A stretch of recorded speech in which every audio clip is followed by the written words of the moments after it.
제6호 태풍 카눈이 수도권을 벗어나 북한으로 이동했습니다. 하지만 태풍의 영향으로 오전까지 수도권과 강원도를 중심으로 비가 조금 더 내리고 중부지방에는 초속 20m 안팎의 순간적인 돌풍도 불겠습니다. 태풍이 내륙을 지나며 세력이 많이 약해졌지만 대구에서 한 명이 숨지고 한 명이 실종됐고 전국 곳곳에 침수와 붕괴 피해가 잇따랐습니다. KTX와 일반 열차, 항공편은 첫 편부터 정상 운행되고 있습니다. 논란이 끊이질 않았던 새만금 잼버리 대회가 오늘 오후 서울 상암 월드컵 경기장에서 폐영식과 K-팝 콘서트로 막을 내립니다. 대원 4만 3천 명이 버스 1000여 대로 집결하는 데다 태풍이 지나간 직후의 공연인 만큼 안전에 대한 우려가 여전히 남아 있습니다. 최고급 롤스로이스를 몰다 인도로 돌진해 20대 여성을 중태에 빠뜨린 20대 남성 운전자가 오늘 구속 갈림길에 섭니다. 사고 당일 7가지 마약 성분이 검출된 이 남성은 과거에도 마약을 투약해 징역형을 선고받은 것으로 드러났습니다. 고 노무현 전 대통령의 명예를 훼손한 혐의로 재판에 넘겨진 국민의힘 정진석 의원이 1심에서 실형을 선고받았습니다. 정 의원은 감정 섞인 판결이라며 즉각 항소하겠다고 밝혔습니다. 세계적 휴양지인 미국 하와이 마우이 섬이 대형 산불로 순식간에 잿더미로 변하며 적어도 36명이 숨졌습니다. 또 한국 관광객을 포함해 수천 명이 공항에 발이 묶였는데 호놀룰루 총영사관이 교민과 관광객 피해를 파악하고 있습니다.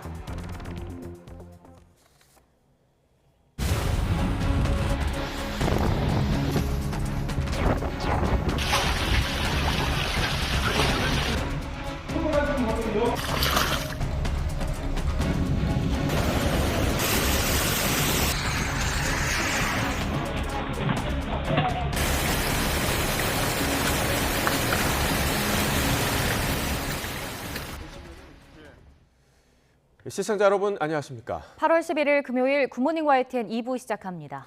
밤사이 북한으로 이동한 제6호 태풍 카눈은 강원 영동 지역에 400mm가 넘는 폭우를 쏟아부었습니다. 특히 침수 피해가 심했는데요. 강원 동해안 지역으로 가보겠습니다. 홍성욱 기자. 네, 강원도 고성 거진항에 나와 있습니다. 네, 이제 비는 모두 그친 것으로 보이는데요. 대신 침수 피해가 심했다고요?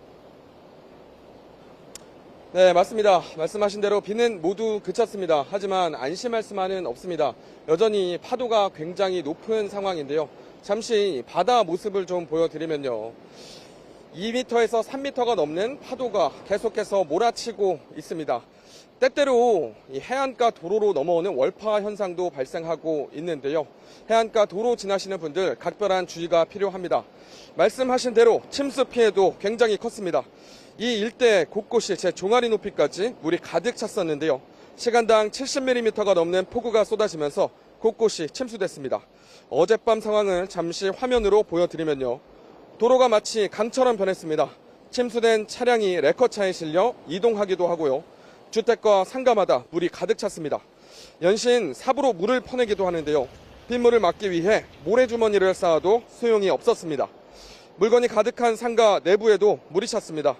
강원도 고성 지역에서만 주택과 상가 수십 채가 침수 피해를 입었고 주민들은 인근 학교로 대피해 뜬 눈으로 밤을 지새워야 했습니다.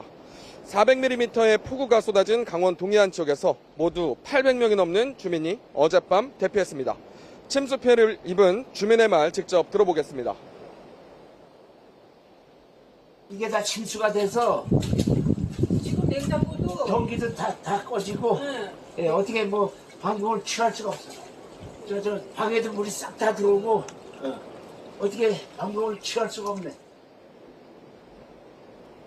네, 침수 피해가 심각한 상황인데 추가 피해 우려는 없는 건가요? 네, 다행히 비는 모두 그쳤습니다. 말씀하신 대로 이 추가 피해 우려는 없습니다. 태풍이 북한으로 모두 빠져나갔기 때문인데요. 문제는 피해 복구입니다. 날이 밝으면서 주민들이 집과 상가를 둘러볼 예정입니다. 모두 물에 젖어 어디부터 복구를 해야 할지 막막한 상황입니다. 주택가 상가뿐만이 아닙니다. 강원 동해안 도로 수십 곳이 침수 피해를 입었고 낙석과 토사 유출 피해도 속출했습니다. 산사태 발생 우려도 큽니다. 이번 폭우로 인해 지반이 많이 약해진 상황입니다. 비는 모두 그쳤지만 여전히 산사태 위험이 큰 만큼 산간 지역 거주하시는 분들은 각별한 주의가 필요합니다. 지금까지 강원도 고성 거진항에서 YTN 홍성욱입니다. 태풍 카눈이 북한으로 넘어가면서 수도권은 빗줄기가 많이 약해졌는데요. 경기도 연천에서는 여전히 군남댐이 수문 절반 이상을 열고 물을 내뿜고 있습니다.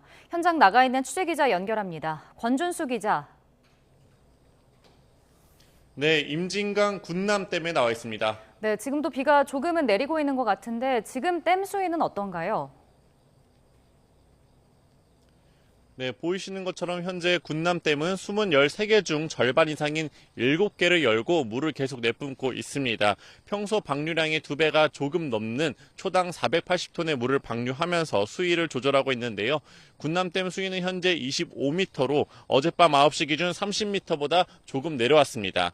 안전하게 댐을 관리할 수 있는 한계치는 40m인데요.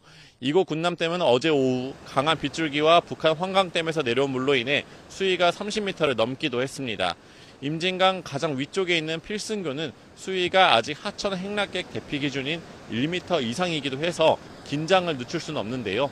한국수자원공사는 그저께 밤부터 북한의 환강댐에서 물을 방류하며 수위가 올라간 것으로 보고 있습니다.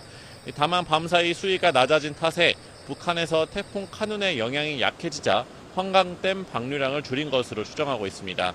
경기 북부 지역은 오늘 오전까지 태풍 영향권 안에 있을 것으로 보이는데요. 내일까지 인천과 경기 북부 지역에는 많게는 최대 80mm, 서울과 경기 남부 지역에는 50mm의 비가 더 내릴 것으로 보입니다. 따라서 재난 문자 등을 확인하시면서 혹시 모를 피해에 유의하셔야겠습니다. 지금까지 임진강 군남댐에서 YTN 권준수입니다. 태풍 카눈은 휴전선을 넘어 북한으로 이동했지만 이번에도 안타까운 인명피해를 불러왔습니다. 대구에서 급류에 휩쓸리는 사고로 1명이 숨지고 1명이 실종됐습니다. 취재기자 연결합니다. 김다연 기자.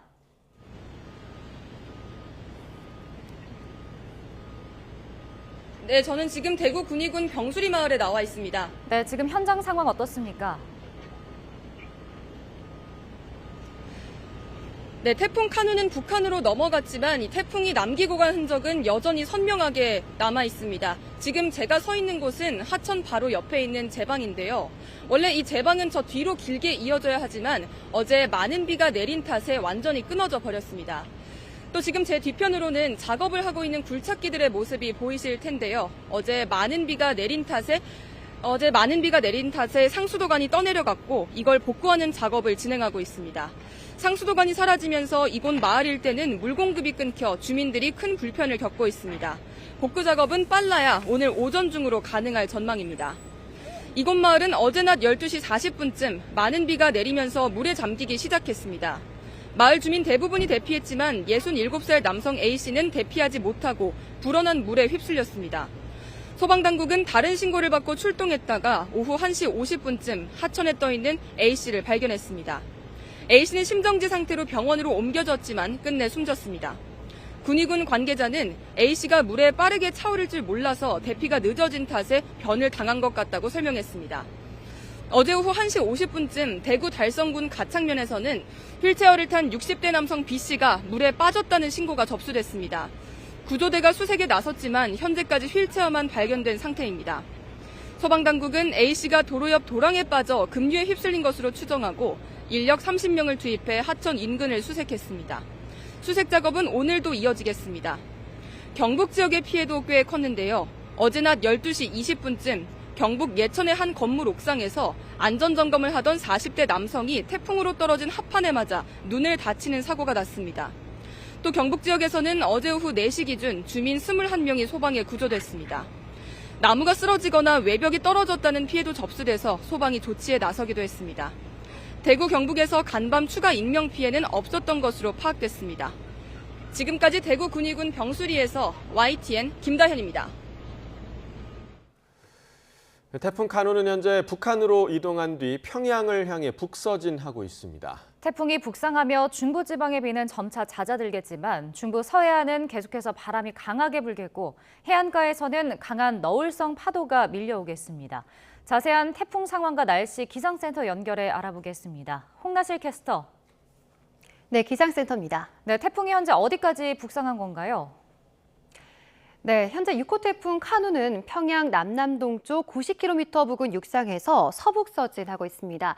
이 태풍은 오후 3시 무렵 평양 부근 해상에서 열대 저압부로 소멸할 전망인데요. 태풍이 멀어지며 충청과 전북 지역의 비는 점차 그쳐가고 있고 수도권을 중심으로만 강약을 반복하면서 비가 이어지고 있습니다.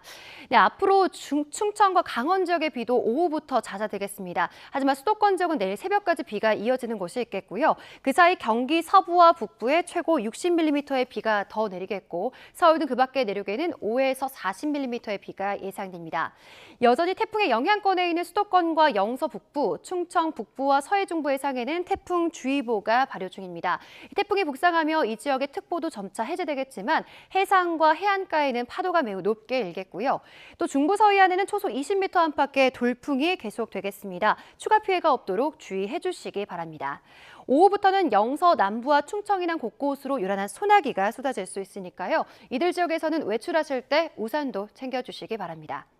오늘 낮 기온은 서울 25도로 수도권 지역은 더위가 주춤하겠습니다. 하지만 대구는 32도, 광주는 31도까지 오르면서 다시 예년 수준의 더위가 찾아오겠습니다. 주말부터는 하늘의 구름만 다소 지나겠고 전국적으로 무더운 날씨가 이어질 전망입니다. 날씨였습니다. 태풍 카눈이 내륙을 지나며 점차 약해지면서 수도권에서는 우려했던 만큼의 큰 피해는 없었습니다. 인명사고 없이 태풍이 지나간 상황에 시민들은 안도의 한숨을 내쉬었습니다. 보도에 정현우 기자입니다. 눌린 것처럼 한가운데가 푹 꺼진 한옥지붕. 쏟아진 나무와 기와 파편이 집안에 가득합니다.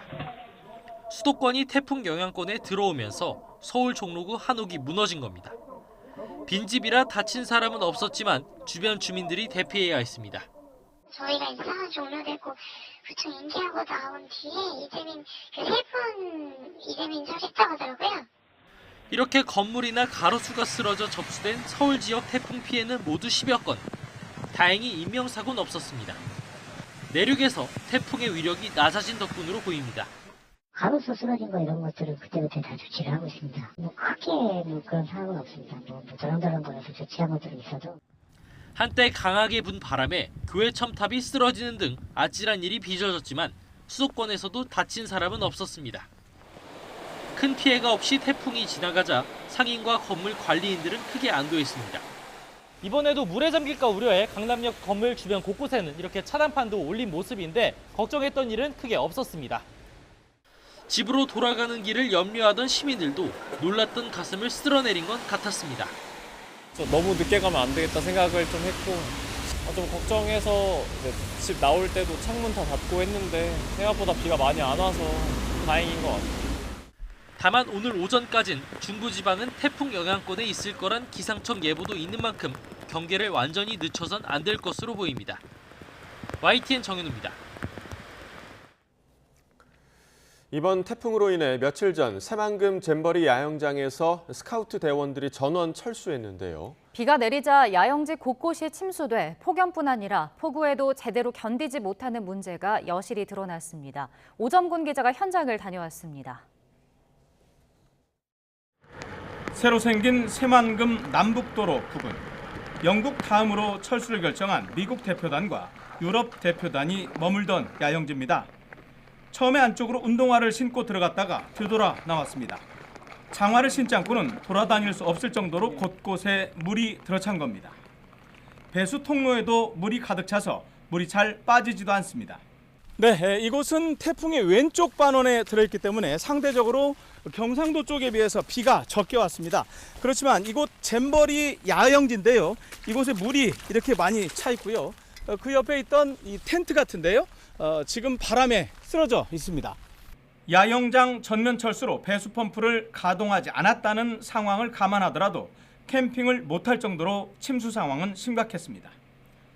폭우를 대비하기 위해서 나눠졌던 팔레트가 야영장 곳곳에 쌓였습니다. 팔레트 위에 아직 걷지 않은 텐트 한 동이 남아있는데 물 위에 떠 있는 듯합니다. 텐트들 날아가 있는 거랑 사실 이런 팔레트 있는 것도 취지에 맞지 않지 않습니까? 네. 저는 사실 배수로 문제에 관련해가지고 그것이 궁금해서 왔거든요. 야영지 중간중간 화장실과 샤워장 시설이 자리하고 있습니다. 뒤늦은 청소 인력 대폭 확충 또는 전날 자원봉사자의 청소 때문인지 화장실 안쪽은 그렇게 거북스럽지는 않았습니다. 네, 새만금 야영장에서 가장 문제가 됐던 샤워장인데요. 이곳은 지금 보니까 여성 샤워장입니다. 이렇게 비닐천으로만 가려져 있습니다. 게다가 4만 명이 넘는 참가자에 비하면 샤워장 수가 절대적으로 충분하지 않다는 느낌이었습니다. 네, 이것도 샤워장인데요. 이곳 표시를 보면 트랜스젠더의 샤워장인 것 같은데요. 여성 전용 샤워장과 달리 이렇게 이곳은 칸막이가 돼 있습니다. 스카우트 연맹의 별도 요청에 따라서 이런 식의 트랜스젠더 샤워장은 모두 23군데 설치됐다고 합니다. 태풍이 조금 더 잦아들자 현장에서는 각종 시설물을 철거하는 작업 차량이 눈에 띄기 시작합니다. 새만금 잼버리를 알리겠다면서 높은 곳에 만들어 놓은 잼버리 전망대엔 아직도 간간히 방문객들이 드나듭니다. 이곳에서도 수경지가 훤히 내려다 보이는데 곳곳이 침수돼서 물이 들어차 있는 모습을 그대로 볼 수 있습니다. 아주 좀 후지라고 생각을 하는 거예요. 저 시골 어디 저 마을만 또 어디게 해놓고 맞으면 창피를 다녔다는 얘기죠.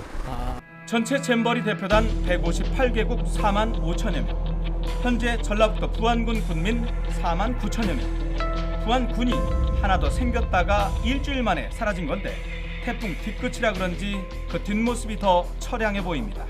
YTN 오정곤입니다. 제6호 태풍 카눈이 한반도를 관통하면서 전국 곳곳에 적지 않은 피해가 발생했습니다. 네, 카눈은 휴전선을 넘어 북한으로 넘어갔고 오전 중에 소멸할 것으로 보입니다. 자세한 내용 정창삼 인덕대학교 스마트건설 방재학과 교수와 이야기 나눠보겠습니다. 교수님 어서 오세요. 어서 오십시오.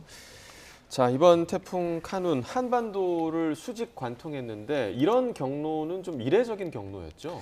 그렇습니다. 이번 태풍을 얘기할 때 많은 사람들이 이례적이다라는 표현을 예. 많이 쓰는데요.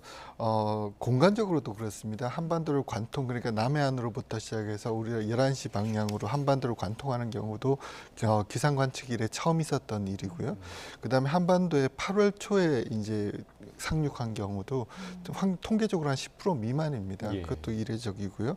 그다음에 또 한 가지 기록을 세운 것들이 뭐냐면은 태풍이 7월 26일 날 발생했습니다. 네. 그러니까 16일 정도 버텼는데요. 그것도 역대 기록으로 보면 한 3위 정도 되는 기록이고요.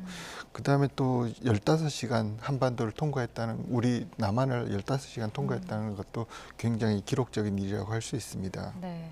그러니까 태풍이 발생한 시기나 뭐 경로, 시간 모두 좀 이례적이었는데 그래도 태풍이 한반도 내륙을 지나면서 조금 세력이 약화한 모습을 볼 수 있었거든요. 이게 어떤 이유에서인가요?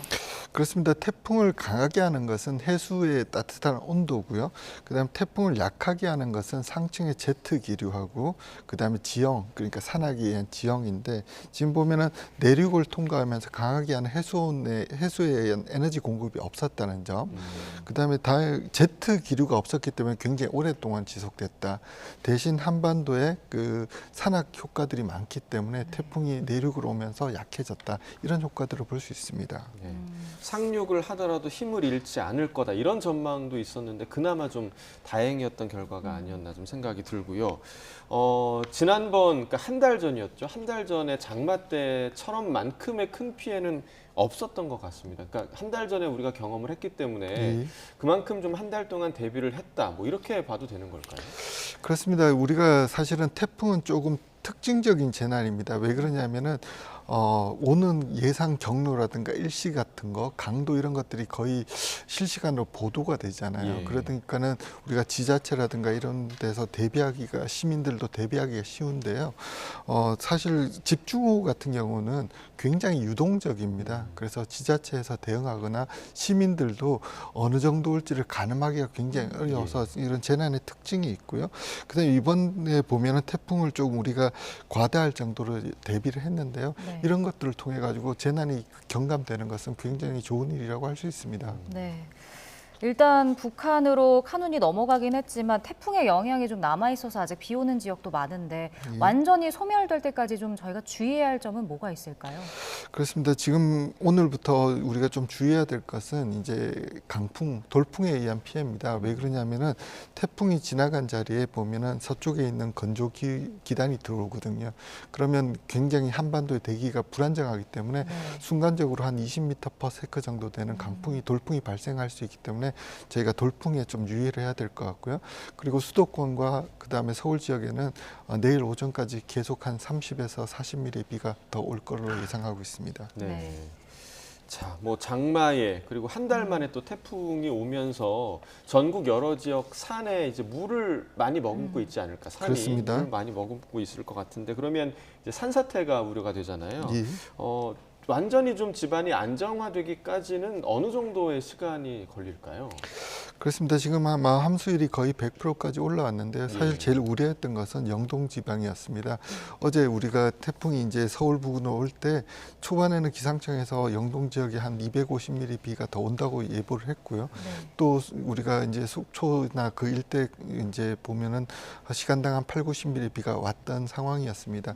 근데 다행히 이제 태풍이 약해지면서 비가 그치게 됐고요. 그다음 말씀하신 것처럼 함수율이 좀 떨어지는 데는 최소한 일주일 정도의 시간은 걸릴 것 같습니다. 네. 일단 오늘 이제 날이 밝고 비가 그친 지역에서는 이제 복구 작업도 진행이 될 텐데 이때 또 주의해야 할 점이 있지 않을까요? 그렇습니다. 지금 현재 제일 우려되는 것은 제방입니다. 7월 14일 날 집중호우로 인해 가지고 충청도라든가 경상도 쪽에 제방이 굉장히 많이 붕괴됐습니다. 한 1200곳 정도 됐고요. 이번에도 집중호우로 인해서 제방이 굉장히 약해져 있는데요. 이게 저희가 지금 8월 초긴 하지만 이제 8월 말이나 9월 초, 10월까지 태풍이 한 번 더 올 수가 있거든요. 이런 경우를 대비해서 제방을 좀 보강하는 작업이 필요할 것 같습니다. 네. 아까도 이제 이 태풍의 경로 또 이번 태풍 자체도 좀 이례적인 시기였다라고 이야기를 해주셨는데 이런 이례적인 태풍이 계속해서 발생할 가능성이 좀 있을까요? 이 문제는 사실은 이제 이게 한반도 주변에 이제 기압골의 변화, 왜냐하면 이번엔 티베트 고기압이 생기고 북태평양 고기압이 이제 동쪽으로 가면서 빈 공간이 생기는 이례적인 상황이 생겼죠. 그래서 이제 태풍을 밀어주는 지향류가 없어지게 되는 경우였는데요. 이게 기후변화의 영향인지 아니면 앞으로 8월 초에 자주 벌어질 일인지에 대해서는 모르겠지만 제일 중요한 건 뭐냐면 이번에 폭염이 이례적으로 발달하고 있다는 겁니다. 그렇기 때문에 우리가 아마도 기후변화의 영향이 되지 않을까라는 조심스러운 짐작도 해보게 됩니다. 네.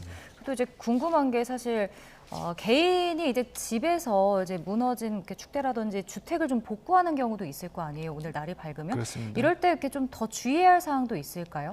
그렇습니다. 이제 재난을 당하고 난 다음에 집에 들어갈 때 제일 중요한 게 뭐냐면 안전을 먼저 점검을 해야 됩니다. 왜냐하면 축대라든가 구조물 자체가 굉장히 약해져 있을 수도 있고요. 그다음 또 가스라든가 전기 같은 시설들 가스가 차 있을 수도 있고 하기 때문에 환기도 시키고 그다음 외벽의 안전성을 먼저 확인한다 들어가서 정리를 하시는 게 중요할 것 같습니다. 네, 그러니까 개인의 안전을 먼저 확보를 하시고 복구 작업을 진행하시는 게 좋을 것 같고요. 우리가 그 가을 태풍이라는 말을 하지 않습니까? 그러니까 이번 태풍 카눈은 북한으로 이제 이미 지나가긴 했지만 당장에 7호 태풍이 또 올라온다 이런 소식이 있더라고요. 7호 태풍 란이 지금 일본을 향해 가고 있다라는 소식이 전해지고 있는데 이런 태풍에 대한 변수가 일반적으로 좀 어느 시기까지 이어지나요? 일반적으로 우리나라에 역대 제일 많은 피해를 줬던 태풍들은 대부분 9월 가을 태풍이었습니다. 그래서 태풍이 1년에 보면 한 25개에서 한 30개 사이가 발생되고요. 그중에서 평균적으로 한 2개에서 3개 정도가 우리나라에 영향을 주는데요. 저희들이 생각할 때는 8월 말이나 9월 그리고 10월 길게는 11월까지 우리가 태풍의 영향을 받을 가능성이 있다고 생각하고 있습니다. 네. 뭐 장마에다가 이번 태풍 그리고 가을 태풍까지 만약에 이어져서 비가 많이 온다면 집안도 계속 약해져 있는 거잖아요. 이럴 때 주의할 점은 뭐가 있을까요? 그렇습니다. 이제 그 제일 중요한 것은 집안이 약해지고 나면 우리가 산사태라든가 땅 흘림이라든가 낙석 이런 것들이 위험한데요. 제일 중요한 것은 집중호우입니다. 결국은 집중호우의 총량과 강도가 중요한데요. 결국 그 비가 흙에 쌓이게 되면 산 위에다가 뭐 예를 들어서 뭐 몇 톤짜리 차를 내려놓는 거하고 똑같은 거거든요. 무거운 물이 그대로 고정돼 있으면 하중을 이기지 못하고 흘러내리는 게 산사태이기 때문에 굉장히 주의해야 될 상황이라고 생각하고 있습니다. 네, 이렇게 태풍이 오게 되면 사실 해안가에서도 굉장히 좀 주의해야 할 만한 사항들이 굉장히 많은데 해안가에서는 좀 어떤 대비를 하는 게 좋은가요? 그렇습니다. 해안가에서는 이제 태풍이 오게 되면 폭풍 해일 또는 너울성 파도 뭐 이런 것들이 발생을 하는데요. 폭풍 해일이라는 건 뭐 그렇게 어려운 원리는 아닙니다. 우리가 태풍이라는 게 저기압이기 때문에 예를 들어서 이번에 이제 6호 태풍이 970 헥토파스칼로 들어왔었거든요. 그러면 우리가 표준 대기압이 1013이니까 한 45 정도의 갭이 있습니다. 그 얘기는 뭐냐면 바다를 눌러주는 힘이 약해지기 때문에 한 50cm 정도가 한 300m 반경으로 그만큼 올라옵니다.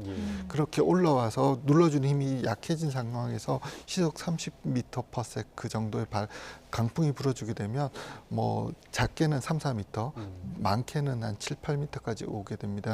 그래서 6호 태풍이 일본에서는 12m 정도의 폭풍해일을 야기했고요. 우리나라에서는 부산에서 7, 8m까지 폭풍해일을 야기한 사례가 있습니다. 네. 근데 앞서 이제 태풍이 지나가도 강풍이나 돌풍을 좀 주의해야 한다라고 말씀해 주셨는데 그러면 이렇게 해안가에 계신 분들은 이 폭풍 해일에 대한 대비는 어떻게 해야 될까요? 그렇습니다. 이제 태풍이 없더라도 일반적으로 저기압이 다가올 때 강풍이 불 때 폭풍해일이 발생할 가능성이 높습니다. 그리고 이것들이 보면은 이제 만조 시기와 겹친다든가 백중사리와 겹쳤을 때 아무런 이제 태풍도 아닌데 침수가 일어날 수 있거든요. 그런 것들을 주의하셔야 될 것 같고요.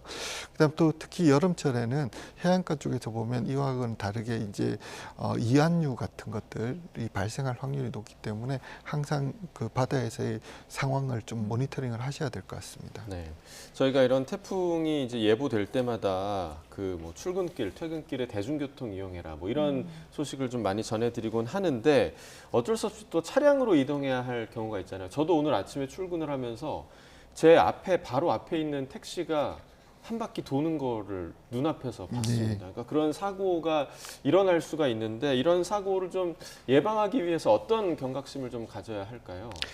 그렇습니다. 이제 대부분 이제 어쩔 수 없이 차를 이용하시는 분들의 공통적인 특징이 아주 바쁘고 급한 업무 때문에 그럴 가능성이 높습니다. 그래서 비가 오는 와중에도 조금 과속을 하게 되는 경우가 많습니다. 근데 이제 문제는 뭐냐면은 강풍이 불 때 과속을 하면 우리가 100m 달리기를 할 때 옆에서 누가 조금만 밀어도 넘어지는 거하고 똑같이 과속으로 달릴 때 순간적인 강한 풍속이 직각 방향으로 불게 되면 차가 전복되거나 흔들릴 수 있거든요. 그 상황에서 도로 자체도 물이 많아서 미끄럽기 때문에 위험하기 때문에 제일 중요한 것은 서행을 하셔야 되고요. 그다음에 강풍이 굉장히 많이 불 때는 차량이 심하게 흔들리면 차량을 안전한 곳에 세우시고 바람이 잦아질 때를 기다리시는 게 좋을 것 같습니다. 네. 태풍 카눈이 지금 뭐 북한으로 이동을 하긴 했지만 아직까지는 좀 주의보가 발령된 상황이기 때문에 계속해서 좀 경각심을 늦추지 않았으면 좋겠습니다. 정창삼 교수와 태풍 관련해서 이야기 나눠봤습니다. 고맙습니다.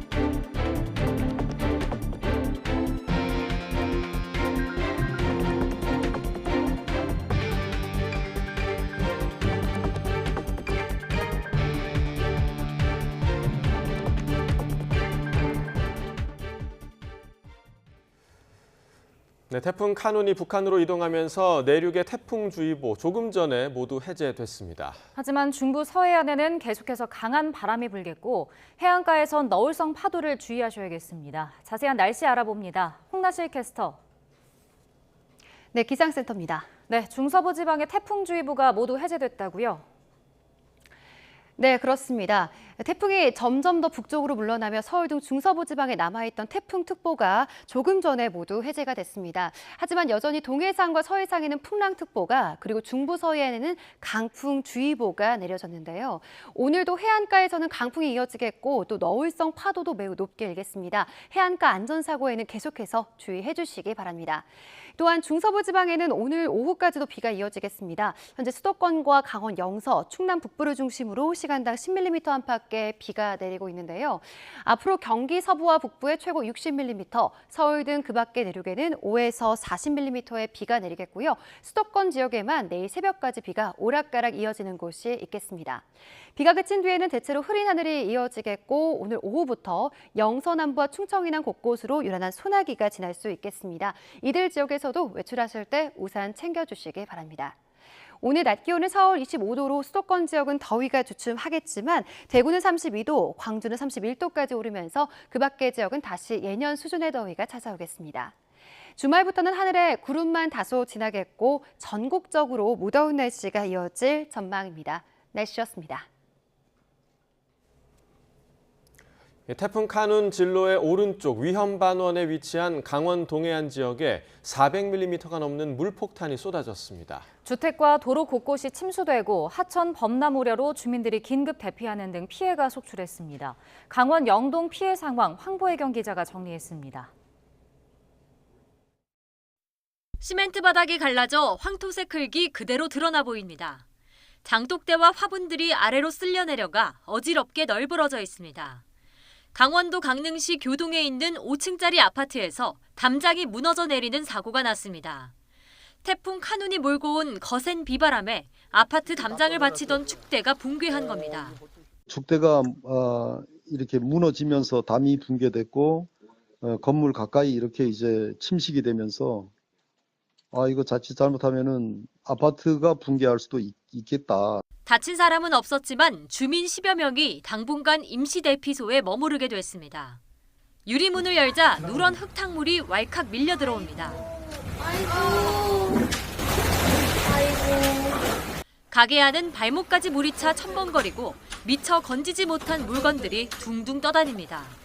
1시간에 91.3mm에 달하는 물벼락이 쏟아진 속초시에선 상가가 물에 잠기고 도로가 침수돼 일대 교통이 마비됐습니다. 사람들이 합심해 가게 앞에 모래주머니를 쌓아 올립니다. 강원도 고성군 거진읍 도로가 마치 하천처럼 변해버렸습니다. 당시 제가 장화를 신고 나왔는데 장화 안으로 물이 다 들어갈 정도로 물이 많이 차 있었고요. 무릎 가까이 물이 차 있었어요. 고성에는 한때 앞이 안 보일 정도로 시간당 80mm가 넘는 극한호우로 주민 대피령이 내려졌고 곳곳에서 도움을 요청하는 신고와 제보가 잇따랐습니다. YTN 황보혜경입니다. 자, YTN에 보내주신 제보 영상을 통해서 태풍 피해 상황 함께 살펴보도록 하겠습니다. 자, 지금 보고 계시는 상황은 지금 강원도 고성군 현내면 인근의 편의점 상황입니다. 지금 한눈에 봐도 편의점이 모두 침수됐다라는 것을 보실 수가 있고 바깥쪽으로 계속해서 물이 흘러나가는 모습도 지금 우리가 볼 수가 있습니다. 일부 상품들은 바닥에 있어서 다 젖은 상황으로 지금 보이고요. 지금 편의점에 계단이 있어서 위쪽으로 가는데도 위쪽 부분도 지금 바닥이 모두 침수가 된 모습을 보실 수가 있습니다. 자, 편의점이 침수될 당시에 그 CCTV도 있는데 흙탕물이 밀려 들어와서 편의점 모두를 침수시키는 모습을 보실 수도 있습니다. 자, 다음 제보 영상 함께 보시겠습니다. 네, 어제 저녁 6시 40분쯤의 모습이고요. 강원 강릉시 안목해변 인근 종점 버스 정류장입니다. 물이 많이 들어찼습니다. 차단봉이 반밖에 보이지 않을 정도로 물이 가득 들어찼고 마치 침수가 돼서 하천, 강이 된 모습을 볼 수 있습니다. 성인 남성의 종아리 정도까지 물이 들어찼고요. 또 인근에 지금 보시는 곳은 남항진 해변입니다. 파도가 강하게 치고 있는 모습이죠. 아마 강풍에 바람이 강하게 불면서 파도가 매섭게 몰아치는 모습도 함께 보실 수가 있습니다. 다음 영상도 함께 보겠습니다. 네, 어제 오후 2시쯤에 보내주신 제보 영상인데요. 강원도 속초시의 모습입니다. 속초시 청학동 사거리 인근의 모습입니다. 지금 맨홀 쪽에서 강하게 물이 솟아오르는 역류하는 물을 보실 수가 있습니다. 이 물로 인해서 지금 도로가 침수된 것으로 보이고요. 맨홀 주변의 도로 방금 보신 것처럼 주황색 통제선으로 지금 막아놓은 그런 상황입니다. 지금 인근을 지나는 시민분들은 없는 것으로 보이고요. 저 멀리 버스가 한 대 지나가는데 굉장히 물 침수된 도로에서 물을 굉장히 많이 튀기면서 지나가는 모습까지 보실 수가 있습니다. 다음 제보 영상 함께 보시겠습니다. 네, 어제 오후 5시 15분 경기 고양시 일산 서구 주엽동의 모습입니다. 보시는 것처럼 도로 한복판을 굉장히 큰 규모의 가로수가 쓰러져 있는 모습이죠. 도로의 2개 차선을 모두 막을 정도로 그대로 뽑힌 뿌리가 드러나 있습니다. 바람이 당시 얼마나 세게 불었는지 볼 수 있는 화면인데요. 당시 지금 소방대원들이 안전조치를 하고 있는 모습도 볼 수 있습니다. 다행히 안전조치를 하기 전에 다친 사람은 없었고 안전조치를 마치고 나서는 구청이 인수인계를 했다고 전해지고 있습니다. 다음 영상 보시죠. 네, 어제 오후 5시 반쯤에 보내주신 영상입니다. 지금 수도권과 서울은 상대적으로 피해가 적었다라고 하지만 지금 서울의 모습입니다. 서울 종로구 필운동의 한옥 건물 지붕이 무너진 모습을 보실 수가 있는데요. 지붕에 있는 기와가 거의 반쯤은 무너져 내린 모습입니다. 지금 내부에 있는 골조가 지금 훤히 드러나서 보이고 있는 모습이고 또 소방대원이 출동을 해서 건물에 임시 지지대를 세우면서 임시 조치하는 모습도 함께 보실 수가 있습니다. 다행히 이 건물에는 사람이 살고 있지 않았다고 합니다. 사람이 살고 있는 건물이 아니라서 다친 사람은 없었다고 하고요. 하지만 이 만일의 사태에 대비해서 인근 2개 주택 주민 3명이 대피하기도 했다고 제보자는 전했습니다. 지금까지 YTN에 보내주신 제보 영상을 통해서 전국 곳곳의 피해 상황 함께 지켜봤습니다. 네, 가장 먼저 강풍의 직격탄을 맞은 곳이죠. 경남 지역 곳곳도 피해가 컸습니다. 가로수가 넘어지고 도로와 지하주차장이 침수되는 등 피해가 이어졌습니다. 보도에 이명준 기자입니다. 붉은 빗줄기 속에 크고 작은 돌을 치우느라 굴착기가 분주합니다. 도로는 온통 흙탕물로 뒤덮였습니다. 강한 비바람에 산비탈 흙과 돌이 유실된 겁니다. 토사가 흘러내린 곳입니다. 보시는 것처럼 도로 한쪽에 돌과 흙이 가득 쌓여 차들이 오가지 못하는 상황입니다. 산 쪽에서는 많은 양의 빗물이 폭포처럼 쉴 새 없이 흘러내려오고 있습니다. 도로 관리당국은 교통 통제를 줄이려 복구에 안간힘을 씁니다. 특별한 인적 물적 피해는 없고 지금 도로를 양방향 통제하고 있습니다. 그러니까 최대한 빨리 작업을 이어질 수 있도록 최선을 다하겠습니다. 아파트 앞 도로는 작은 하천으로 변했습니다. 한쪽에서는 배수 펌프로 연신 물을 퍼내고 있습니다. 지대가 낮은 상습 침수 구역인데 짧은 시간 쏟아진 폭우를 견디지 못하고 하수구 빗물이 역류한 겁니다. 주민들은 놀란 가슴을 쓸어내립니다. 10분, 20분도 안 되는 순간에 갑자기 물이 차면서 그 깊은 데는 그 어른 무릎 높이까지 찼으니까. 차량이 도로 한가운데서 멈춰 있습니다. 경남 양산의 한 도로에서 차량이 지늘게 빠져 오도 가도 못합니다. 40대 여성 운전자가 한때 고립됐지만 스스로 탈출했습니다. 창원의 한 비탈길에서는 60대 여성이 넘어져 수십 미터를 쓸려가기도 했습니다. 어떡해. 태풍 영향권에 들며 가로수가 넘어지고 도로와 지하 주차장 등이 물에 잠기며 피해가 속출한 경남. 경남도는 피해 현황을 정확하게 조사한 뒤 피해 지역 복구에 나설 계획입니다. YTN 이명준입니다. 지난달 장마로 큰 피해가 발생했던 충청권에서도 곳곳에서 강풍과 호우 피해가 발생했습니다. 주상복합 아파트 45층 카페 난간이 강풍에 떨어질 것 같다는 신고가 접수됐고 충북 영동에서는 계곡물이 넘치면서 캠핑을 간 학생 등 50여 명이 대피했습니다. 이성우 기자입니다. 흙탕물이 모든 것을 집어삼킬 듯이 무섭게 흘러갑니다. 캠핑장으로 들어가는 도로가 불어난 계곡물에 잠겨 캠핑을 왔던 학생들과 보호자 등 50여 명이 대피했습니다. 야영장 내에 있는데 야영장 이게 침수되고 그런 게 아니라요. 앞에 그 도로가 끊긴 거라서요. 그냥 그 안에 그냥 그대로 있는 겁니다. 소방관들이 도로 가장자리에 출입 통제선을 치고 출입을 막고 있습니다. 충남 공주시 검산동에서 토사 유실로 도로 일부가 무너져 내린 겁니다. 충남 부여군 임천면에서는 나무가 쓰러지면서 30대 여성이 다쳐 병원으로 옮겨졌고, 충북 보은군 속리산에서는 천연기념물 103호 정의품송 가지가 2개 부러지기도 했습니다. 세종시 나성동에 있는 주상복합 아파트 45층에 있는 카페에서는 난간이 강풍에 떨어질 것 같다는 신고가 접수됐습니다. 소방관들이 난간이 떨어지지 않도록 밧줄로 묶어보지만 쉽지가 않습니다. 크랙이 너무 많이 가가지고 처음에는 밧줄로 묶어놨다가 이 정도 상태로는 시민들 안전이 밑에 떨어지면 위험하다 판단이 돼서 철거하기로 결정을. 태풍이 몰고 온 호우로 인해 충북 계산군 목도교와 영동 양강교, 그리고 대전 갑천 만영교 지점 등에는 홍수주의보가 발령됐습니다. 충북 지역 둔치 주차장 27곳과 일반 도로 17곳은 출입이 통제됐고, 소백산과 월악산, 속리산 국립공원 출입도 금지됐습니다. 이곳 보광청도 태풍으로 하상 주차장이 전면 폐쇄됐고, 보시는 것처럼 출입이 통제됐습니다. 지난 집중호우로 침수 피해를 본 오송 지역 주민들은 태풍에 다시 침수 피해를 입을까봐 마음 졸이며 하루를 보냈습니다. 이번에는 완전 침수가 됐잖아요, 이만큼. 그런데 비가 오면은 또 걱정이 돼가지고 지금 아무것도 못해요. 지금 이게 트라우마가 생겨가지고. 이번 태풍으로 충청권 4개 시도 소방본부에 접수된 신고는 수백 건. 초기 집계인 만큼 피해 규모는 더 늘어날 것으로 보입니다.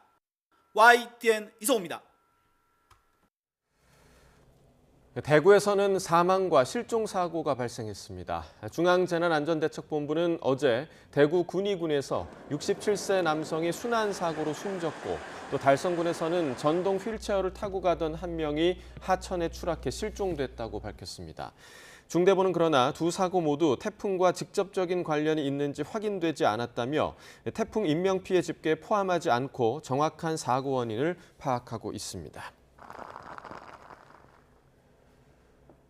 태풍 카눈으로 잼버리 참가자들은 어제 야외 활동을 전면 중단하고 박물관 견학 등 실내 프로그램에 참여했습니다. 오늘 저녁 서울에서 4만여 대원이 총집결하는 K-팝 콘서트가 안전하게 치러질지가 이번 대회의 마지막 변수입니다. 보도에 신윤정 기자입니다.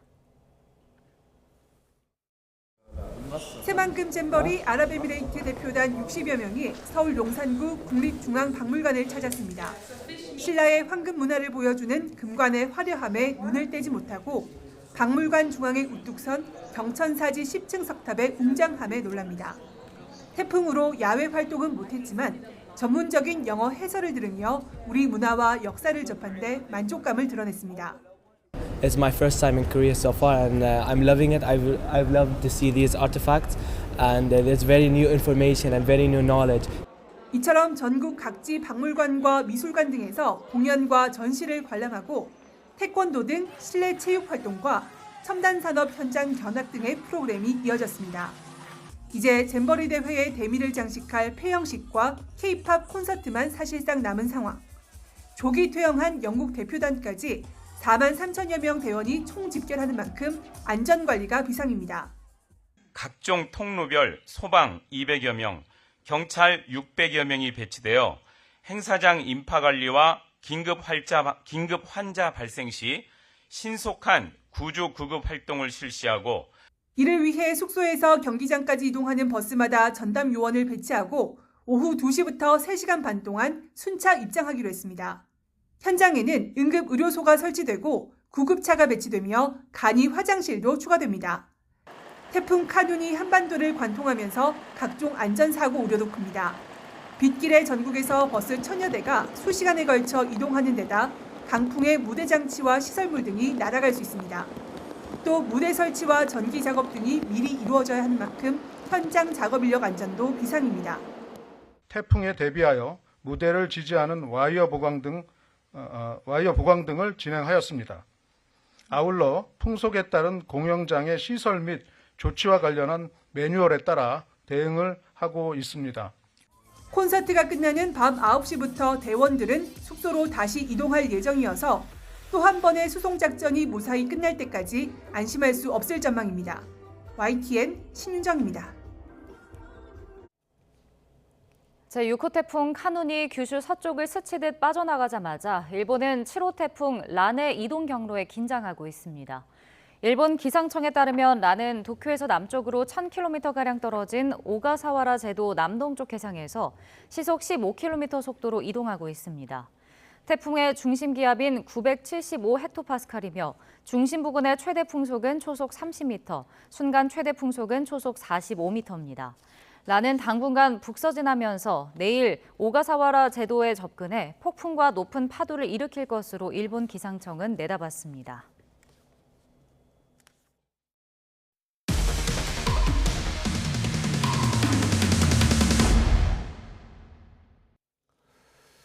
(5억 원이) 넘는 롤스로이스 차량을 몰다가 인도로 돌진해 20대 여성을 의식불명에 빠뜨린 남성이 7가지 약물을 투약했던 사실이 드러났죠. YTN 취재 결과 이 남성은 과거에도 수차례 마약을 투약했다가 적발돼 징역형까지 선고받은 것으로 드러났습니다. 김철희 기자의 단독 보도입니다.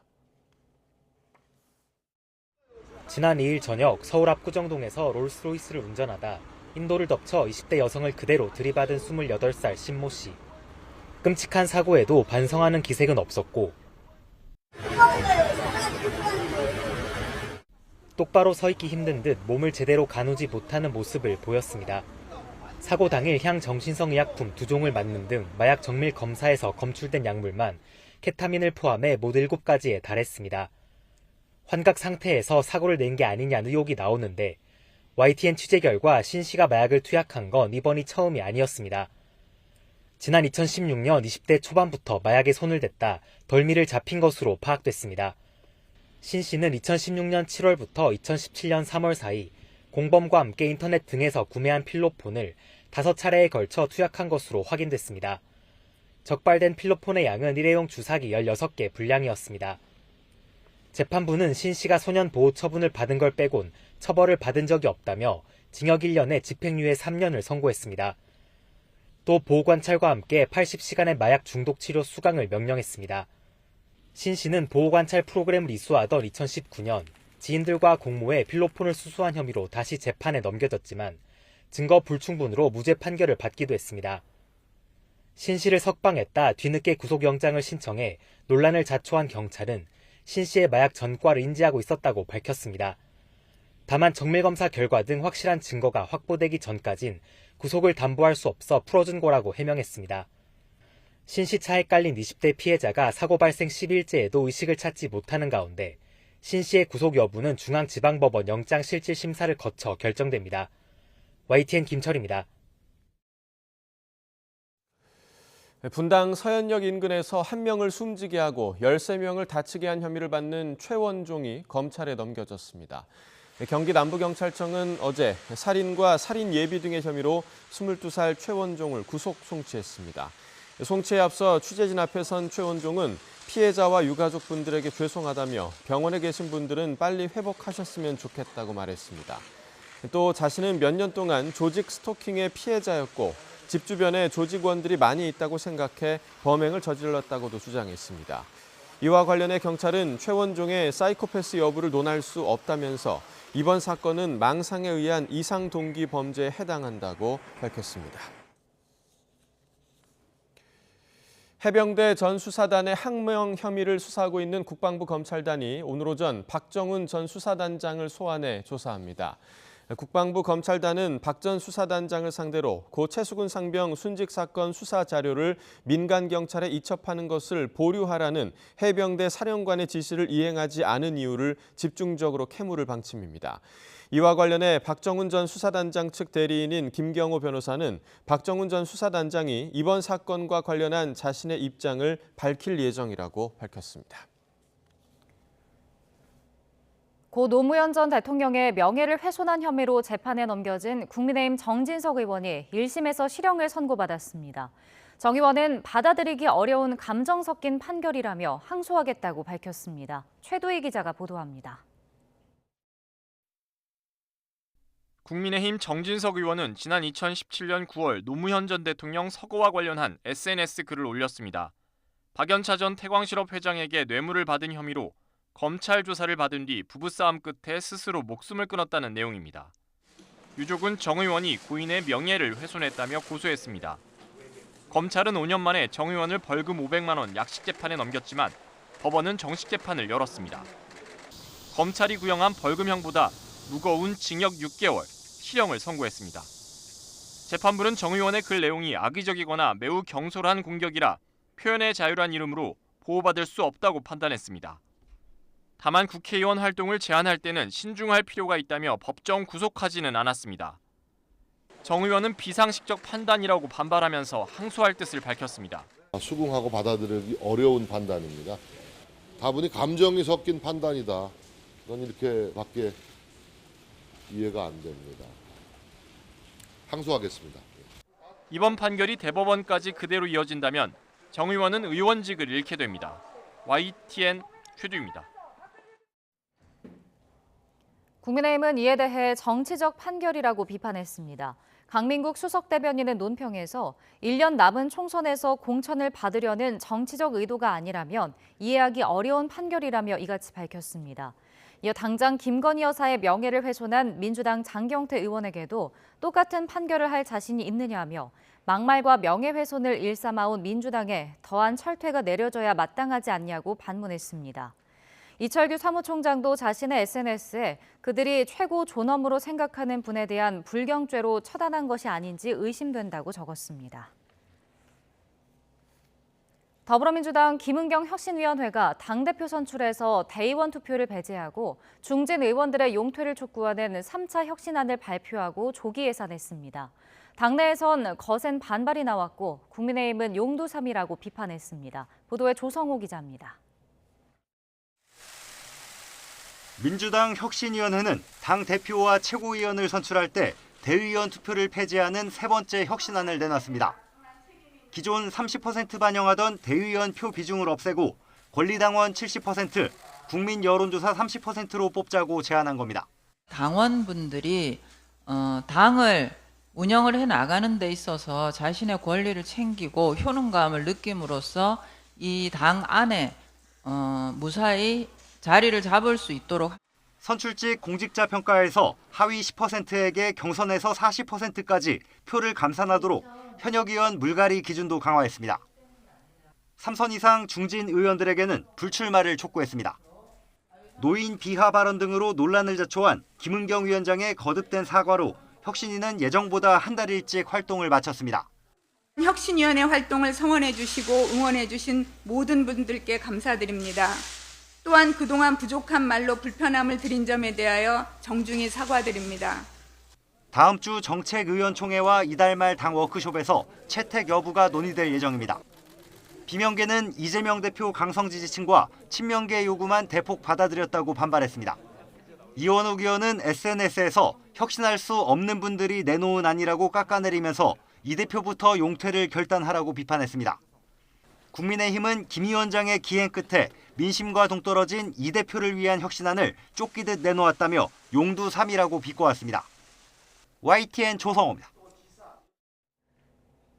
오는 18일로 잠정 합의됐던 이동관 방송통신위원장 후보자에 대한 국회 인사청문회 실시 계획서가 소관 상임위에서 의결됐습니다. 국회 과학기술정보방송통신위원회는 어제 전체 회의를 열어 이같이 결정했습니다. 여야는 다만 이 후보자 아들의 학교폭력 의혹 관련 증인 채택 등을 놓고는 입장차를 좁히지 못해 증인과 참고인 출석 요구안은 의결되지 않았습니다.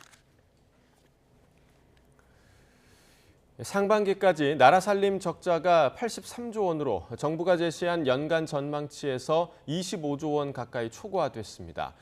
기획재정부가 발표한 재정 동향을 보면 지난 6월 말 기준 실질적인 재정 상태를 보여주는 관리 재정 수지가 83조 원 적자로 정부가 제시한 연간 전망치 58조 2천억 원보다 24조 8천억 원 많았습니다. 다만 2분기에는 주요 세입이 적어 관리 재정 수지 적자폭이 가장 심화하는 시기로 지난해와 비교하면 18조 9천억 원 나아진 수치라고 기재부는 설명했습니다. 6월 말 기준 중앙정부 채무는 1,083조 4천억 원으로 한 달 전보다 5조 3천억 원 줄었습니다. 올해 상반기 은행권 민원이 급증한 것으로 나타났습니다. 금융감독원이 어제 발표한 상반기 금융민원 동향을 보면 은행권 민원은 8,486건으로 1년 전보다 68.4% 늘었습니다. 특히 은행 대출금리 관련 민원이 2,155건에 달해 1년 전보다 853.5%나 급증했습니다. 이 가운데 아파트 중도금 대출 가산금리가 과도하다며 금리 조정을 요청한 민원이 1,652건으로 절반이 훌쩍 넘었습니다. 이에 금감원은 중도금 대출금리와 관련해 사전 안내를 강화하는 등 소비자 권익 보호 방안을 마련할 방침입니다.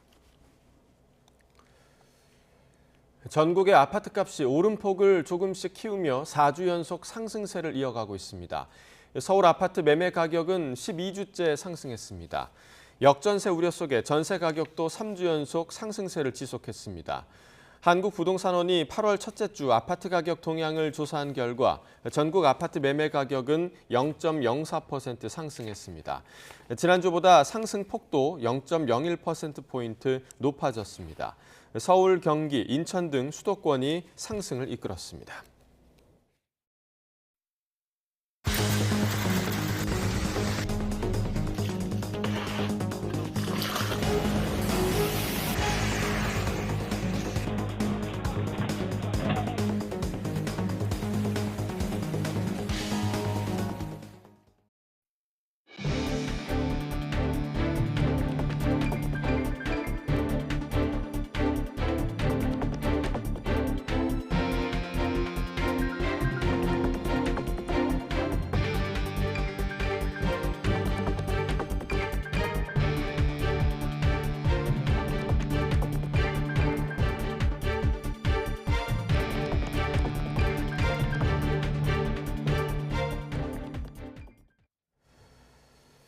네, 밤사이 북한으로 이동한 태풍 카누는 강원 영동 지역에 400mm가 넘는 폭우를 쏟아부었습니다. 특히 침수 피해가 심했는데요. 강원 동해안 지역 연결해 보겠습니다. 홍성욱 기자.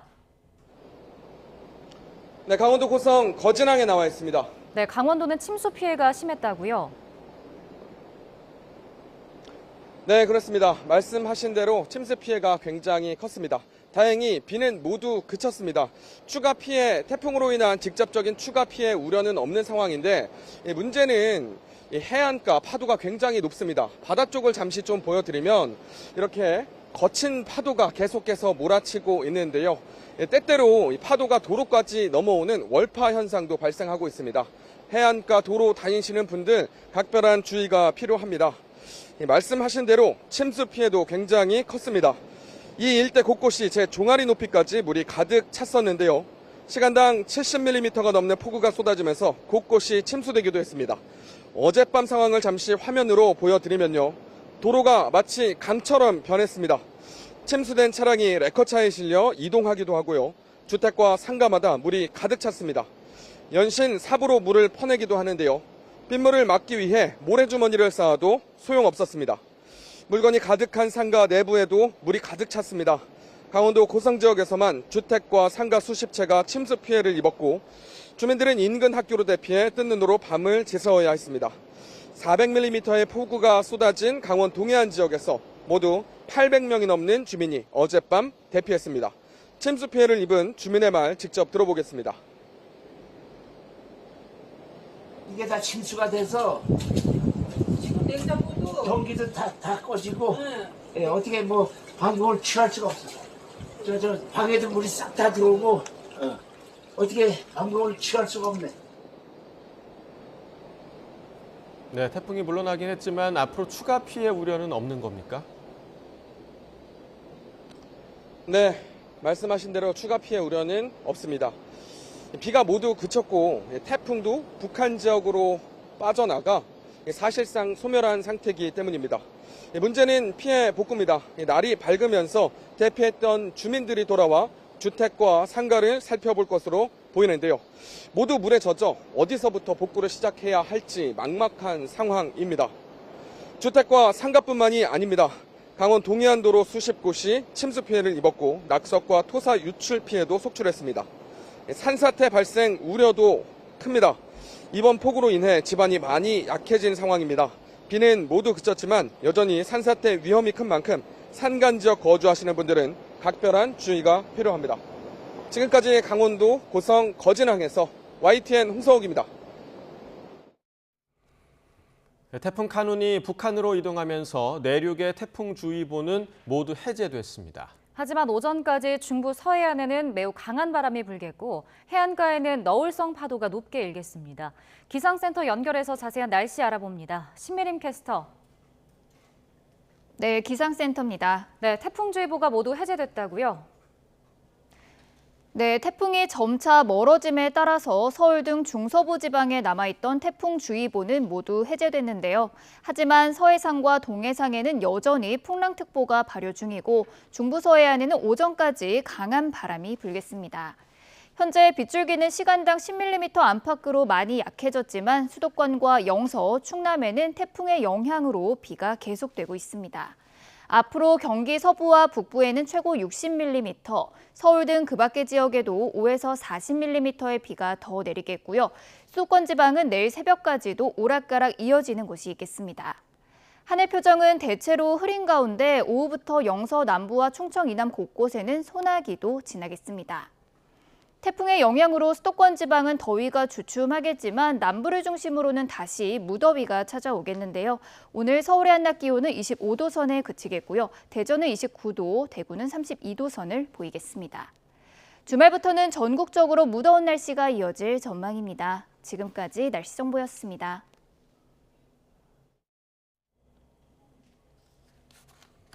네, 제보 영상, YTN에 보내주신 제보 영상을 통해서 이번 태풍 카눈의 피해 상황에 대해서 함께 보시도록 하겠습니다. 자, 어제 오후 2시 50분쯤 저희에게 보내주신 제보 영상입니다.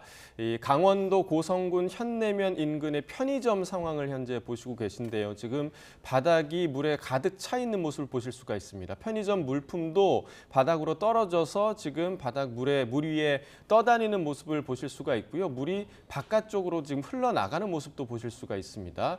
지금 이 편의점이 계단으로 올라가는 부분이 있는 것으로 지금 추정되고 있는데 위쪽에도 바닥에 물이 굉장히 많이 차 있는 모습 함께 보실 수가 있습니다. 자, 다음 영상 함께 보시겠습니다.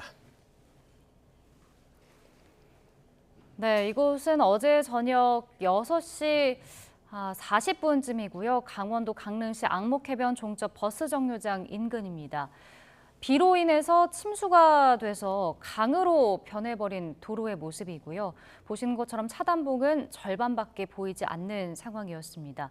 침수된 도로를 차단하기 위해 차단봉을 세우고 있던 경찰 모습도 보였고요. 지금 보시는 곳은 남항진 해변입니다. 역시 바람이 강하게 불면서 파도가 매섭게 몰아치는 모습 보셨습니다. 다음 영상 보시겠습니다. 네, 어제 오후 2시쯤에 보내주신 제보 영상입니다. 지금 사거리로 보이는데요. 강원도 속초시 청학동 사거리 인근 도로입니다. 장대비 속에서 지금 맨홀이 넘쳐 흘러서 역류하는 물로 인해서 인근 도로가 도보로 보이는데요. 지금 물에 가득 찬 모습을 보실 수가 있습니다. 지금 도로 주변에는 주황색 줄로 지금 차단한 모습을 보실 수가 있고 차량들도 위태롭게 지금 이동하는 모습까지 함께 보실 수가 있었습니다. YTN 제보 영상을 통해서 전국의 피해 상황 함께 살펴봤습니다.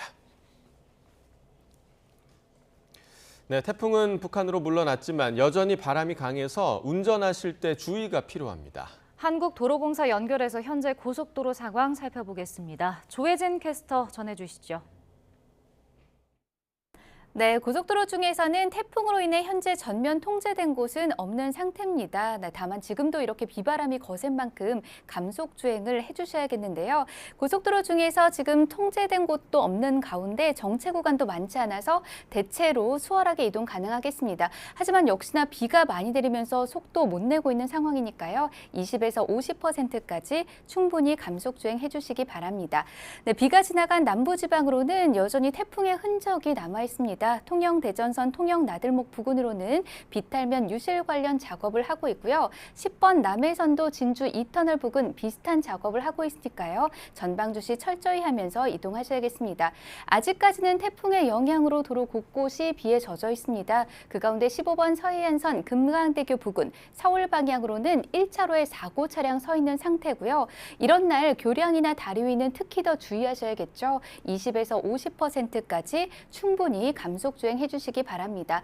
네, 수도권으로는 특히 서쪽 인천 지역에 많은 비가 내렸는데요. 100번 수도권 제1순환선 판교에서 일산 방향으로 빗길 속 사고가 났습니다. 계양 나들목 부근이고요. 1, 2차로와 갓길에서 처리하느라 뒤쪽으로 송대 주변부터 6km 길이로 일산 방향으로 어렵습니다. 도로가 상당히 미끄러워 보이니까요. 안전거리도 널찍이 두시기 바라고요. 20에서 50% 감속 주행해 주시기 바랍니다. 고속도로 교통방송이었습니다. 태풍 카눈이 북한으로 넘어가면서 수도권은 빗줄기가 많이 약해졌습니다. 경기도 연천에서는 여전히 군남댐이 수문 절반 이상을 열고 물을 내뿜고 있지만 방류량은 크게 줄었습니다. 현장 취재기자 연결합니다. 권준수 기자. 네, 임진강 군남댐에 나와 있습니다. 네, 어제까지만 해도 군남댐 수위가 많이 높았는데요. 지금은 어떤가요? 네, 보이시는 것처럼 군남댐은 현재 13개 수문 중 절반 이상이 7개를 열고 물을 계속 내뿜고 있습니다. 초당 360톤의 물을 방류하면서 수위를 조절하고 있는데요. 어제 오후 5시까지 1000톤 이상 물을 방류하던 것과 비교하면 3분의 1 수준으로 크게 줄었습니다. 군남댐 수위도 현재 25m로 어젯밤 9시 기준 30m보다 내려왔습니다. 안전하게 댐을 관리할 수 있는 한계치는 40m인데요. 이곳 군남댐은 어제 오후 강한 빗줄기와 북한 환강댐에서 내려온 물로 인해 수위가 크게 올랐었습니다. 수위가 낮아졌지만 안심하긴 이른데요. 임진강 가장 위쪽에 있는 필승교는 수위가 아직 하천 행락객 대피 기준인 1m 수준이라 긴장을 늦출 수는 없습니다. 한국수자원공사는 그저께 밤부터 북한의 환강댐에서 물을 방류하며 수위가 올라간 것으로 보고 있는데요. 밤사이 수위가 낮아진 탓에 북한에서 태풍 카눈의 영향이 약해지면서 환강댐 방류량을 줄인 것으로 추정하고 있습니다. 경기 북부 지역은 오늘 오전까지 태풍 영향권 안에 있을 것으로 보이는데요. 내일까지 인천과 경기 북부 지역에는 많게는 80mm, 서울과 경기 남부 지역에도 최대 50mm 비가 더 내릴 것으로 예측됩니다. 따라서 재난문자 등을 확인하시면서 혹시 모를 피해에 유의하시는 게 좋겠습니다. 지금까지 임진강 군남댐에서 YTN 권준수입니다. 태풍 카눈은 휴전선을 넘어 북한으로 이동했지만 이번에도 안타까운 인명 피해를 불러왔습니다. 대구에서 급류에 휩쓸리는 사고로 1명이 숨지고 1명이 실종됐습니다. 취재기자 연결합니다. 김다연 기자. 네, 대구 군위군 병수리 마을에 나와 있습니다. 네, 현장 상황 전해주시죠. 네, 태풍 카눈은 북한으로 넘어갔지만 이 태풍이 휩쓸고 간 자리는 여전히 그 흔적이 고스란히 남아 있습니다. 지금 제가 서 있는 곳은 하천 바로 옆에 있는 제방인데요. 원래 이 제방은 저 뒤로 길게 이어져야 하는데 어제 많은 비가 내리면서 뚝 끊어져 버린 상황입니다. 지금 제 옆으로는 굴착기들이 작업을 하고 있는 모습이 보이실 텐데요. 어제 많은 비가 불어나면서 상수도관이 떠내려갔는데 이걸 복구하는 작업이 진행 중입니다. 상수도관이 사라지면서 이곳 마을 일대 2,400여 가구는 물 공급이 끊겨 큰 불편을 겪고 있습니다. 복구 작업은 빨라야 오늘 오전 중으로 가능할 전망입니다. 이곳 마을은 어제 낮 12시 40분쯤 많은 비가 내리면서 물에 잠기기 시작했습니다. 마을 주민 대부분이 대피했지만 67살 남성 A씨는 대피하지 못하고 불어난 물에 휩쓸렸습니다. 소방당국은 다른 신고를 받고 출동했다가 오후 1시 50분쯤 하천에 떠있는 A씨를 발견했습니다. A씨는 심정지 상태로 병원으로 옮겨졌지만 끝내 숨졌습니다. 군위군 관계자는 A씨가 물이 빠르게 차오를 줄 몰라서 대피가 늦어진 탓에 변을 당한 것 같다고 설명했습니다. 어제 오후 1시 50분쯤 대구 달성군 가창면에서는 휠체어를 탄 60대 남성 B씨가 물에 빠졌다는 신고가 접수됐습니다. 구조대가 수색에 나섰지만 현재까지 휠체어만 발견된 상태입니다. 소방당국은 A씨가 도로 옆 도랑에 빠져 급류에 휩쓸린 것으로 추정하고 인력 30명을 투입해 하천 인근을 수색하고 있는데요. 이 수색 작업은 오늘까지도 이어지겠습니다. 경북 지역 피해도 꽤 컸습니다. 어제 낮 12시 20분쯤 경북 예천의 한 건물 옥상에서 안전점검을 하던 40대 남성이 태풍으로 떨어진 합판에 맞아 눈을 다치는 사고가 났는데요. 또 경북 지역에서는 어제 오후 4시 기준 주민 21명이 소방에 구조됐습니다. 나무가 쓰러지거나 외벽이 떨어졌다는 피해도 접수돼 소방이 조치에 나서기도 했습니다. 대구 경북에서는 간밤 추가 인명 피해는 없었던 것으로 파악됐습니다. 지금까지 대구 군위군 병수리 마을에서 YTN 김다현입니다. 태풍 카눈의 영향으로 전국에서 시설 피해가 발생했습니다. 15,000여 명이 집을 떠나 안전한 곳으로 대피했습니다. 취재기자 연결합니다. 차유정 기자. 네, 전국부입니다. 네, 피해 상황 어떻습니까? 네, 중대본이 오전 6시 기준으로 파악한 집계를 보면 시설 피해가 확대됐습니다. 공공시설 피해를 보면 도로 침수 유실이 64건, 제방 유실이 10건, 토사 유출 6건, 가로수 전도 등이 98건 발생했습니다. 사유시설 피해를 보면 주택 침수가 30건, 상가 침수는 16건 확인됐습니다. 집을 떠나 경로당, 마을회관 등으로 대피한 인원은 17개 시도 15,000여 명으로 늘었습니다. 이 가운데 아직 6,000명 가까이가 집으로 돌아가지 못하고 있습니다. 4만여 세대가 정전돼 현재까지 94% 이상 복구됐습니다. 아직 중대본이 공식 집계한 태풍 인명 피해는 없습니다. 어제 대구에서 60대가 심정지 상태로 발견돼 숨졌고 전동 휠체어를 타고 가다가 한 명이 하천에 떨어져 실종됐는데요. 각각 순환사고, 안전사고로 분류됐는데 중대본은 사고의 직접적인 원인을 구체적으로 파악하고 있습니다. 피해자들이 안전수칙을 위반하지 않았음에도 태풍 여파로 불가피하게 사고를 당한 경우가 확인되면 공식 인명피해로 집계할 계획입니다. 지금 결항된 항공편은 없습니다. 다만 여객선은 24개 항로 28척의 운행이 중단됐고 철도는 낙석 우려 등으로 5개 노선이 운행 중지된 상태입니다. 지금까지 전국부에서 전해드렸습니다. 네, 제6호 태풍 카눈이 한반도를 관통하면서 전국 곳곳에 적지 않은 피해가 발생했습니다. 카눈은 휴전선을 넘어 북한으로 넘어갔고 오전 중에 소멸할 것으로 보입니다. 정창삼 인덕대학교 스마트건설 방지학과 교수와 이야기 나눠보겠습니다. 교수님 어서 오세요. 어서 오십시오. 자, 이번 태풍 이례적으로 한반도를 수직 관통했습니다. 하지만 우려했던 만큼의 큰 피해는 발생하지 않았던 것 같아요. 그렇습니다. 이제 태풍이 가지고 있는 특징 때문에 그런데요. 저희가 태풍은 최소 우리가 이틀 정도의 리드 타임이 있지 않습니까? 그러다 보니까 우리가 준비하고 대비하고 대응할 수 있는 충분한 시간이 있었고요. 그다음에 이번 태풍 같은 경우는 우리가 지난 7월 14일 날 굉장히 폭우 피해가 컸기 때문에 굉장히 긴장했던 면도 있고요. 그래서 대비가 잘 된 걸로 판단하고 있습니다. 네, 대비도 좀 잘 됐지만 태풍이 이제 내륙으로 이렇게 올라오면서 세력도 좀 약해진 것 같더라고요. 그렇습니다. 일반적으로 태풍이 이제 내륙으로 들어올 때 태풍을 강하게 하는 세력은 뭐냐면 해수에 있는 따뜻한 온도가 태풍을 좀 강하게 하고요.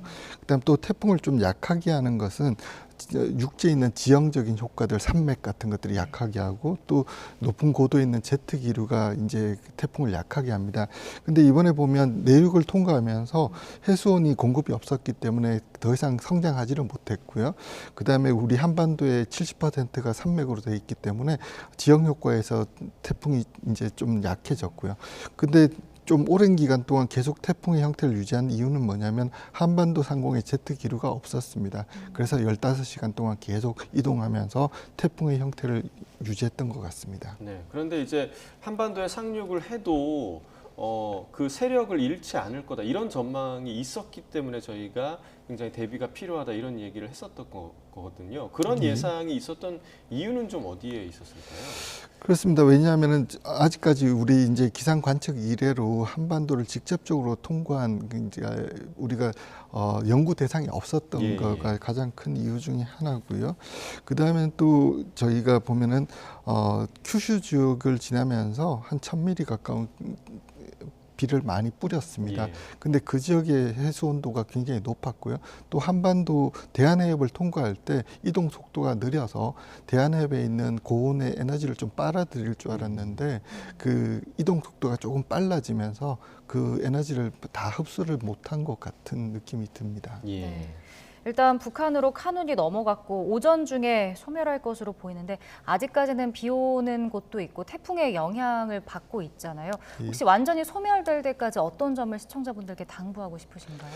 그렇습니다. 이제 태풍이 한번 지나가고 나면 우리나라 주변에 있는 기압골이 굉장히 뒤틀려 있는 상태입니다. 그래서 아마 서쪽에서 이제 건조 기단이라든가 이런 것들이 들어오면서 기압이 안정화되는 단계에서 순간적으로 강한 돌풍이 발생할 수 있습니다. 그래서 기상청에서도 최대 20m/s까지의 돌풍이 발생할 수 있다고 하기 때문에 오늘 오전 그리고 점심때 정도까지는 우리가 주의를 해야 될 것 같습니다. 네, 저희가 이제 대구 군위군에서 사망자 한 명이 발생했다라고 전해드렸는데 이 제방이나 뚝이 약해진 부분 이제 조심해야 하지 않겠습니까? 그러니까 저희가 뭐 지난달 장마철에도 제방이 무너지면서 참사가 일어났던 그런 아픈 경험이 있는데 비가 그친 뒤에도 이런 상황이 또 발생할 수 있는 여지가 남아 있나요? 그렇습니다. 지난 7월 14일 날 저희가 충청도 그리고 경상북도 쪽으로 주로 집중적으로 왔는데요. 제방이 원료되거나 붕괴된 사례가 1,207곳이나 됐습니다.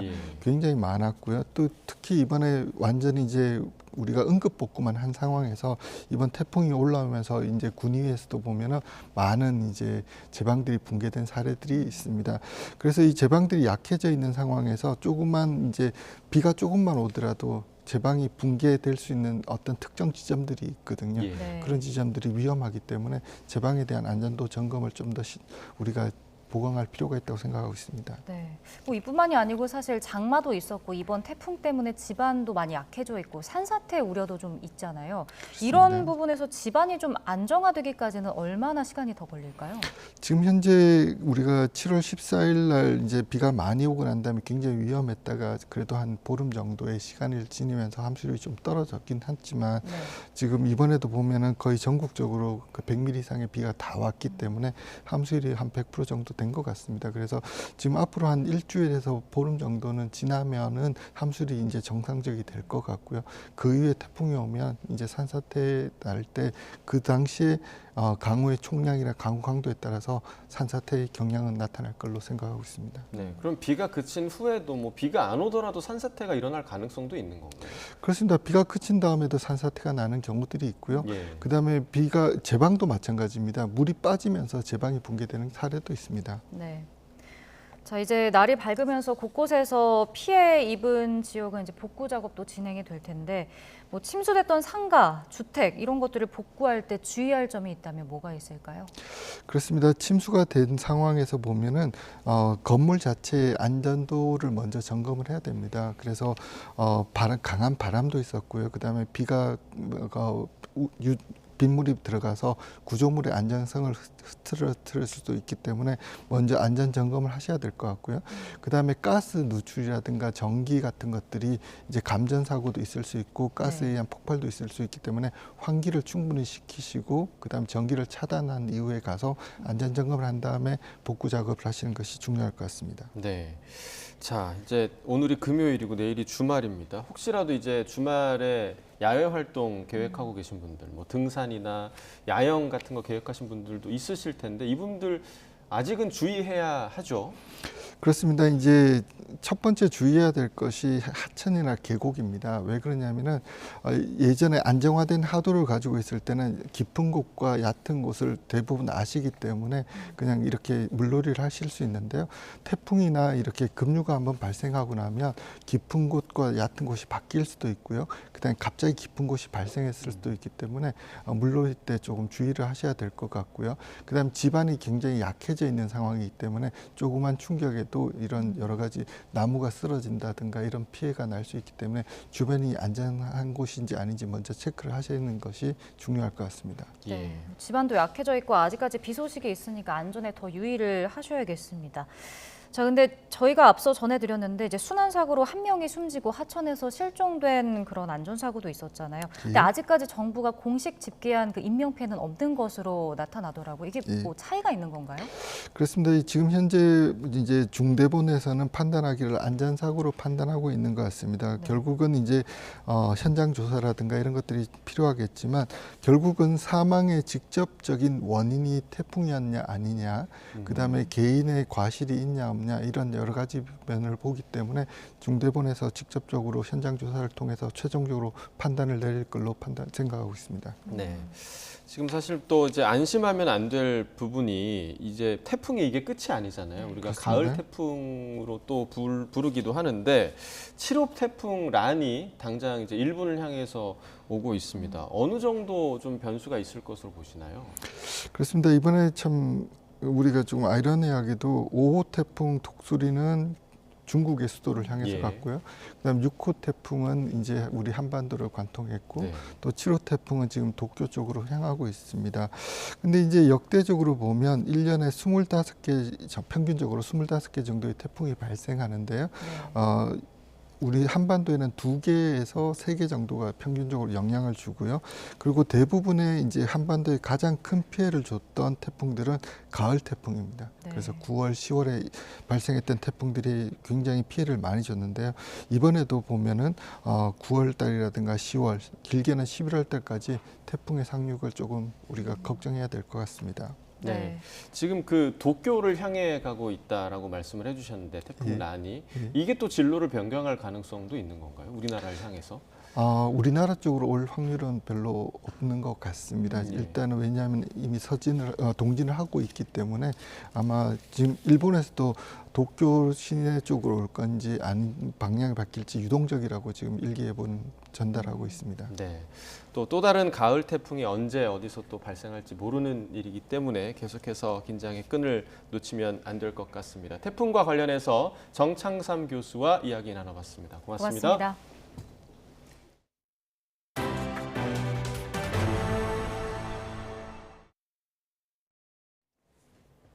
더불어민주당 이재명 대표가 백현동 개발 특혜 의혹과 관련해서 오는 17일 검찰에 출석해 조사받기로 했습니다. 이 대표는 대장동 수사로 1년 넘게 자신의 모든 걸 털었지만 아무것도 나오지 않자 검찰이 다른 사건으로 또 조사하겠다고 한다고 비판했습니다. 그러면서 이는 이재명을 옥죄어 정권의 위기를 모면하겠다는 뻔한 의도라며 당당히 소환 조사에 응할 것이라고 덧붙였습니다. 이 대표는 또 국회에서 기자들과 만나 관련 질문에 없는 죄를 만들어 뒤집어 씌우는 게 가장 큰 국가폭력이라고 강조했습니다. 고 노무현 전 대통령의 명예를 훼손한 혐의로 재판에 넘겨진 국민의힘 정진석 의원에게 1심에서 실형이 선고됐습니다. 서울중앙지방법원은 사자 명예훼손 혐의 등으로 기소된 정 의원에게 검찰이 구형한 벌금 500만 원보다 높은 징역 6개월을 선고하고 법정 구속은 하지 않았습니다. 재판부는 정 의원의 글 내용이 악의적이거나 매우 경솔한 공격에 해당해 표현의 자유란 이름으로 보호받을 수 없다고 질타했습니다. 정 의원은 판결 직후 너무 의외의 판단이 나와 당황스럽다며 다분히 감정에 섞인 판단으로 이해할 수밖에 없어 항소하겠다고 밝혔습니다. 검찰이 조국 전 법무부 장관의 딸 조민 씨를 입시 비리 혐의로 재판에 넘겼습니다. 입시 비리의 단순 수혜자가 아니라 적극적으로 가담했다는 게 검찰의 결론인데 조 씨는 책임질 부분은 겸허히 책임지겠다는 뜻을 밝혔습니다. 보도에 홍민기 기자입니다. 검찰이 아버지 조국 전 법무부 장관과 어머니 정경심 전 동양대 교수에 이어 딸 조민 씨도 입시비리 혐의로 재판에 넘겼습니다. 조 씨의 공소시효 만료를 2주 정도 남기고 내린 결정입니다. 조 씨는 먼저 2013년 6월 서울대학교 의학전문대학원 입학 과정에서 조 전 장관과 공모해 서울대 공익인권법센터장 명의 인턴십 확인서, 동양대 총장 표창장 등 위조 허위 서류를 제출한 혐의를 받습니다. 이어 정 전 교수와도 공모해 부산대학교 의전원에도 위조 서류를 내 대학의 공정한 입학 업무를 방해한 혐의도 적용됐습니다.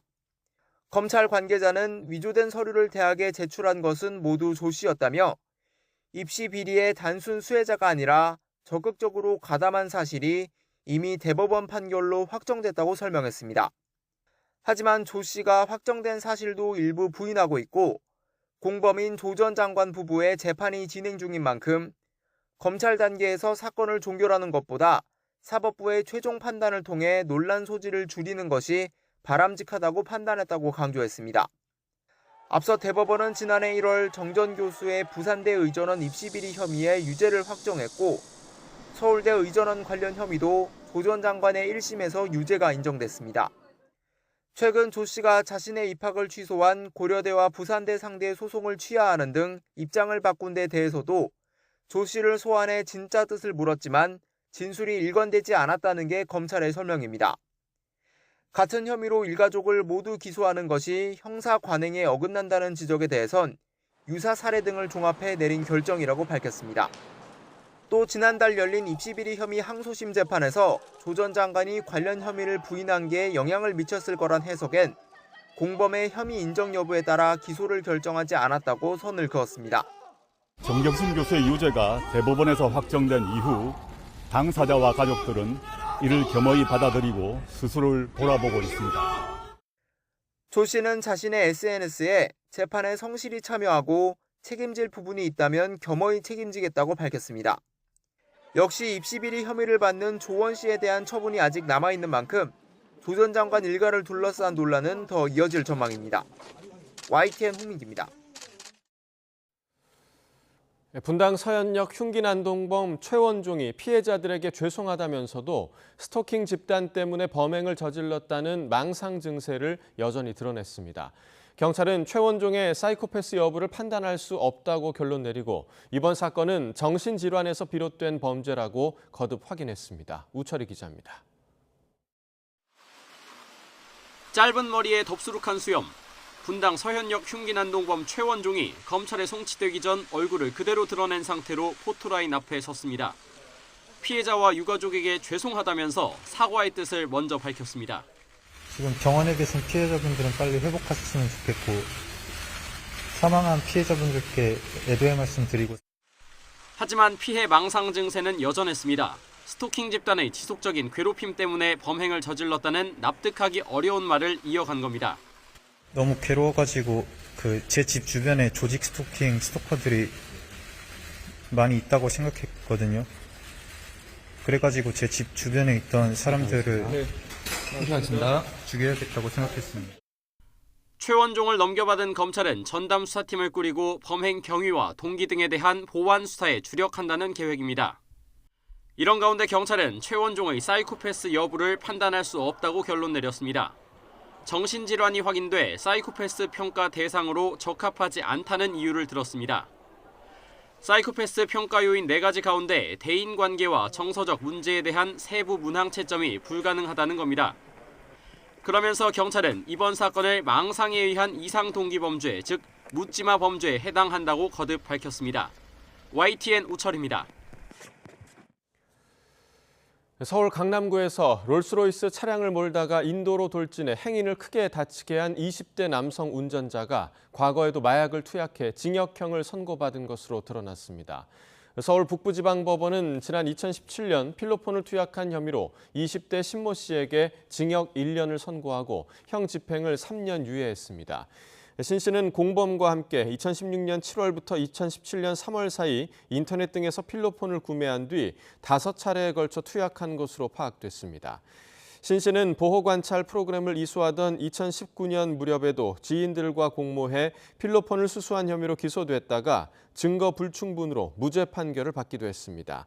신 씨를 석방했다가 뒤늦게 구속영장을 신청해 논란을 자초한 경찰은 신 씨의 마약 전과를 인지하고 있었다면서도 정밀검사 결과 등 확실한 증거가 확보되기 전까진 구속을 담보할 수 없어 풀어준 것이라고 해명했습니다. 서울 잠실 롯데월드타워 외벽을 맨손으로 올라간 영국인 남성이 벌금 500만 원 처분을 받았습니다. 서울 동부지방법원은 업무방해 혐의로 약식 기소된 영국인 20대 남성 A씨에게 벌금 500만 원의 약식 명령을 내렸습니다.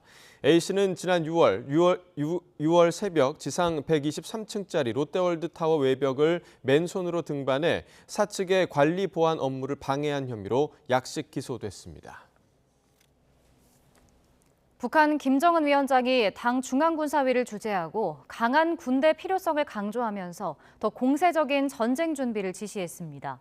한반도 정세 악화의 책임을 외부로 돌리며 한미 연합훈련을 앞두고 도발의 명분을 쌓으려는 의도로 보이는데 우리 정부는 적반하장이라고 비판했습니다. 조수연 기자입니다. 북한 노동신문이 공개한 노동당 중앙군사위 확대회의 사진입니다. 김정은 국무위원장이 서울과 육해공군 본부가 있는 충남 계룡대 부근을 가리키며 전쟁 준비를 지시하고 있습니다. 신문은 김 위원장이 전쟁 억제를 위해 강력한 타격 수단들을 더 많이 보유하고 부대에 기동적으로 실전 배치할 것을 다그쳤다고 전했습니다. 또 군수공장에서 무장 장비의 대량 생산을 본격화해야 한다며 공세적인 전쟁 준비를 지시했다고 강조했습니다. 공세적인 군사적 대응안들을 결정하였으며 유사시 적들의 공격을 압도적인 전략적 억제력으로 일거에 무력화시키고 이어 전방부대들의 확대 변화된 작전 영역과 작전 계획에 따른 중요 군사행동 지침을 시달했다고 설명했지만 구체적인 내용은 공개하지 않았습니다. 북한은 지난 2월과 3월, 4월에도 당 중앙군사위원회 확대 회의를 열고 전쟁 준비 태세를 논의했습니다. 보통 반년에 한 번 정도 열던 회의를 자주 개최하는 건 한반도 정세에 대한 북한의 위기의식을 보여주는 것으로 풀이됩니다. 북한 내부에도 공개함으로써 북한의 일종의 긴장감을 조성하는 그것을 통해서 국민들의 단합을 모색하는 그런 모습도 보이고요. 대남, 대미에 매우 공격적인 전술이 있다라는 것을 통해서 일종의 경고를 보내고 있다라고 판단이 됩니다. 한미연합훈련을 앞두고 북측이 좀 더 적극적으로 대남, 대미 공세를 강화한다. 그런 차원에서 군사적인 옵션에 대한 언급들을 했다고 봐야 되겠습니다. 이에 대해 정부는 적반하 장식 주장을 펼치는 데 개탄을 금치 못한다며 북한이 전쟁 준비와 무력 증강에 나설수록 더욱 강력한 한미 확장 억제와 압도적 대응에 직면할 것이라고 경고했습니다. YTN 조수연입니다. 미 국방부가 북한 김정은 국무위원장이 공세적 전쟁 준비를 지시한 것과 관련해 북한 도발의 우려를 나타내며 영내 평화를 위한 한미일 3국 공조를 강조했습니다. 패트릭 라이더 국방부 대변인은 브리핑에서 북한의 정찰위성 발사 예고에 대한 질문에 추가 대응 방안은 언급하지 않겠다면서도 북한의 잠재적 도발 가능성에 대해 우려를 분명히 밝혀왔다고 말했습니다. 그러면서 우리는 한국, 일본 동맹과 긴밀한 접촉을 이어왔고 앞으로도 그럴 것이라며 영내 평화와 번영을 담보하기 위해 지속적인 공조를 이어갈 것이라고 덧붙였습니다. 람 이메뉴얼 주 일본 미국 대사가 오는 18일 캠프 데이비드에서 열리는 한미일 3국 정상회의와 관련해 북한과 중국을 염두에 두고 3국 간 합동훈련을 매년 실시하는 방안이 합의될 전망이라고 말했다고 NHK가 보도했습니다. 이메뉴얼 대사는 도쿄에서 일부 언론과 만나 핵과 미사일 개발을 지속하는 북한과 해양 진출 움직임을 강화하는 중국을 염두에 둔 것이라며 이같이 말했습니다. 또 기밀 정보 공유 강화와 사이버 분야의 협력 등에 대한 합의도 예상했습니다. 미국이 이란 내 미국인 수감자를 석방하는 대가로 한국 내 이란 동결 자금 해제를 약속한 것으로 알려졌습니다. 최근 이란 교도소에 수감 중이던 미국인 5명이 가택연금으로 풀려난 배경에 양국 정부의 동결 자금 해제 합의가 있었다는 보도가 나왔습니다. 워싱턴에서 권준기 특파원입니다. 수감자가 빼곡히 들어찬 좁은 공간에 밤낮 없이 불을 켜놓은 감방. 가혹행위가 빈발하고 스스로 목숨을 끊는 수감자도 속출하는 것으로 알려진 이란에서 가장 악명 높은 에빈 교도소입니다. 뉴욕타임스는 여기에 갇힌 이란계 미국인 수감자들이 최근 가택연금으로 풀려났다고 보도했습니다. 2015년 간첩 혐의로 10년형을 선고받은 시아마크 나마지 등 3명과 신원이 알려지지 않은 2명 등 모두 5명입니다. 이란 정부는 최근 미국과 죄수 교환에 나설 준비가 됐다는 뜻을 밝혔습니다. واسط در این رابطه که آمادگی داریم که در چارچوب مورد توافق تبادل زندانیان رو انجام بدیم. 뉴욕타임스는 이란 내 미국인 수감자 5명과 미국에 수감된 이란인을 교환하기로 했다고 보도했습니다. 이와 함께 한국에 묶인 이란 동결 자금도 풀어주기로 약속했다고 전했습니다. 이란이 지난 2010년 우리은행과 기업은행에 개설해 석유 수출 대금 8조 원을 쌓아놓은 계좌를 미국이 2019년 제재를 복원하면서 동결시켰는데 이 돈을 미국인 석방 대가로 돌려주기로 했다는 겁니다. 8조 원짜리 계좌는 이란의 해외 동결 자산 중 최대 규모입니다. 신문은 다만 동결 자산을 카타르 중앙은행 계좌에 입금시킨 뒤 의약품과 식량 같은 인도주의 목적으로만 쓸 수 있도록 카타르 정부에 통제를 맡기기로 했다고 전했습니다. 백악관 국가안보회의는 성명을 내고 미국인을 가택연금으로 전환한 건 고무적이지만 애초에 구금되지 말았어야 했다며 최종 석방을 위한 협상이 진행 중이라고 밝혔습니다. 한국에 묶인 돈 8조 원을 돌려달라는 이란 정부의 오랜 요구가 최종적으로 받아들여질 경우 한국과 이란 정부 간 관계 개선에도 도움이 될 것으로 전망됩니다. 워싱턴에서 YTN 권윤기입니다. 남미 에콰도르 대선 후보 피살 사건에 멕시코 마약 밀매 카르텔이 관여됐다는 주장이 제기됐습니다. 에콰도르 검찰은 괴한의 총격에 사망한 대선 후보자의 시신을 유족 측에 인도했다며 경찰이 이번 사건과 관련해 체포한 6명을 상대로 조사를 진행하고 있다고 밝혔습니다. 앞서 야당 건설운동 소속 비아비센시오 후보는 수도 키토에서 선거 유세를 마치고 이동하던 중 괴한의 총격을 받고 숨졌습니다. 살해 용의자 경찰과의 총격전 끝에 상처를 입고 사망했습니다. 역대급 세수 펑크의 올해 상반기 나라 살림 적자 규모가 83조 원으로 집계됐습니다. 연간 적자 전망치를 25조 가까이 넘어섰는데 이에 따라 올해도 대규모 재정 적자가 우려됩니다. 이승은 기자가 보도합니다. 지난 6월 말 기준 실질적인 나라 살림 상태를 보여주는 관리재정 수지가 83조 원 적자로 집계됐습니다. 정부 연간 전망치 58조 2천억 원을 24조 8천억 원 초과했습니다. 코로나 관련 지출 감소에도 적자가 심화된 건 역대급 세수 부진 때문입니다. 법인세와 소득세 등 국세 수입이 40조 원 가까이 감소했습니다. 정부는 2분기에는 통상 세입이 적어 적자폭이 가장 심화하는 시기로 하반기에는 적자폭이 줄어들 것으로 기대합니다. 하지만 하반기도 녹록지 않습니다. 수출 부진으로 이달 법인세 중간 예납분이 크게 호전되기 어렵고 12월 종부 세수도 부동산 공시가격 하락으로 크게 줄 것으로 보입니다. 이에 따라 역대 최대 117조 원이었던 지난해 절반 수준으로 적자 규모를 줄이려던 정부 계획이 수포로 돌아갈 가능성이 큽니다. 관리재정 수지는 2020년 이후 3년 연속 100조 원 안팎의 적자를 봤습니다. 이에 따라 6월 말 기준 중앙정부 채무는 1,083조 4천억 원으로 지난해 말보다 50조 원 가까이 불어났습니다. 이런 상황에서 국세청은 세입 예산 조달을 위해 최선을 다할 것이라고 강조했습니다. 특히 경영권 승계 과정과 가상자산, 해외 부동산 취득 자금에 대한 점검을 예고했습니다. 우월적 지위를 남용하여 이루어지는 불공정 탈세, 지능적 외계 탈세와 민생 밀접 분야 탈세, 온라인 기반 신종산업 탈세 등 악의적 탈세는 엄정하게 대응해야 되겠습니다. 정부는 상반기 국고보조금 부정수급 의심 사업 3,400여 건을 점검한 데 이어 하반기에도 4,000건 추가 점검을 예고했습니다. YTN 이승은입니다. 이복현 금융감독원장이 최근 잇따르는 은행권 핵심 업무 관련 사고에 대해 법령상 최고 책임을 묻겠다고 밝혔습니다. BNK 경남은행의 수백억 원대 횡령과 대구은행의 불법 계좌 개설 등 은행권 사고가 이어지자 엄정 대응 의지를 거듭 강조한 겁니다. 이 원장은 고객 자금 운용이 은행의 기본적인 핵심 업무라며 횡령한 사람은 물론 관리를 제대로 못한 사람, 또 당국의 보고가 지연된 부분 등 법령상 허용 가능한 최고의 책임을 물을 생각이라고 말했습니다. 국토교통부가 허위로 높은 가격의 계약을 맺어 실거래가를 높인 뒤 나중에 취소하는 집값 띄우기에 대한 기획조사에 나선 결과 위법 의심 행위 541건을 적발했다고 밝혔습니다. 전체 적발건의 80%가 아파트값 급상승기인 2021년 1월부터 2022년 1월까지 거래됐습니다. 기획조사 대상은 2021년부터 올해 2월까지 2년간 이루어진 아파트 거래 중 신고가로 거래 신고를 하고 장기간 경고한 뒤 거래를 취소하거나 특정인이 반복해 신고가로 거래한 후 취소한 1,086건입니다.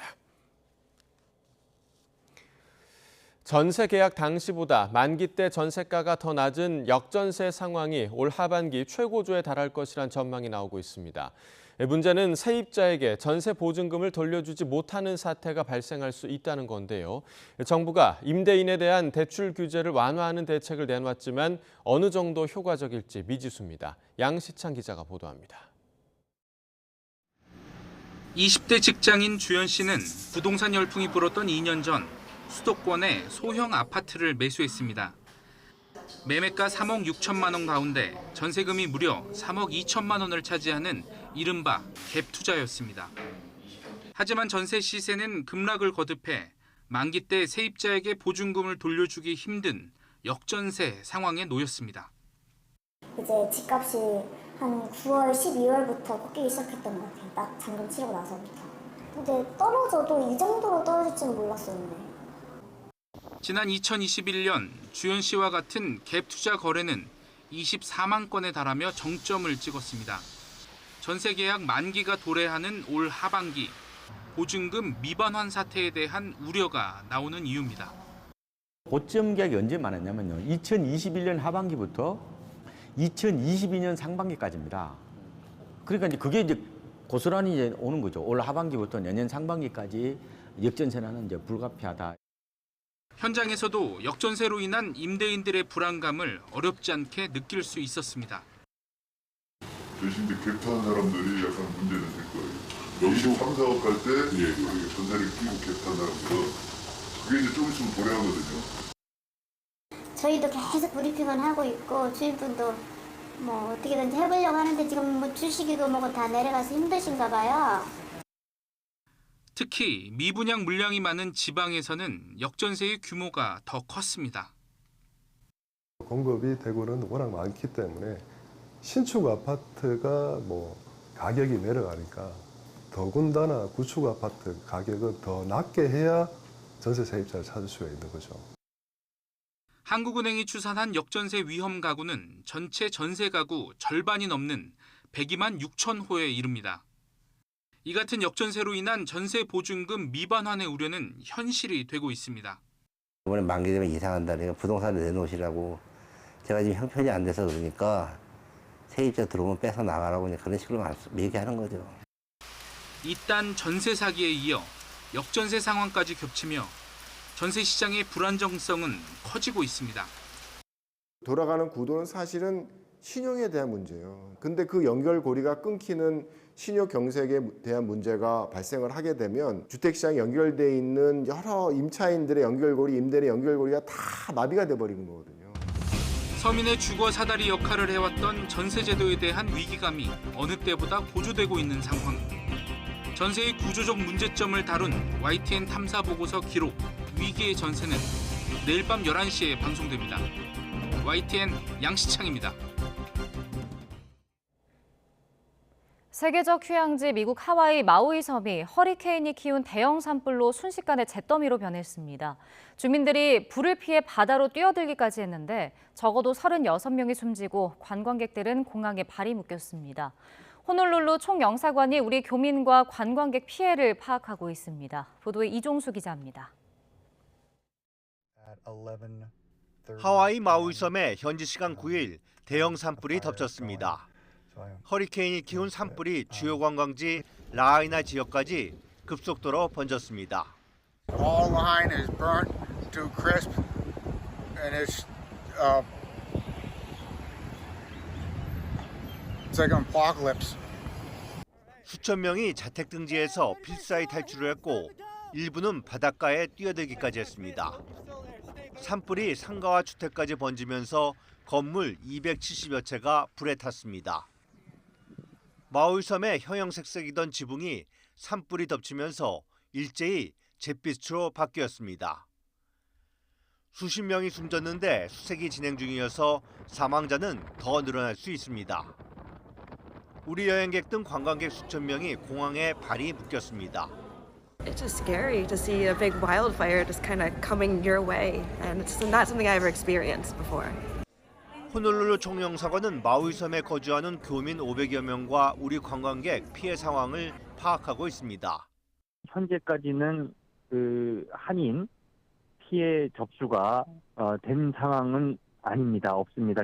저희 호놀룰루 직원 2명이 오늘 첫 비행기로 가장 빠른 비행기편을 지금 마우이 현지에 도착을 해서 또 추가로 지금 상황 파악을 하고 있어서 비상사태가 선포된 마우이 섬의 전기와 통신망이 모두 끊겨 정확한 피해를 파악하는 데는 시일이 걸릴 것으로 보입니다.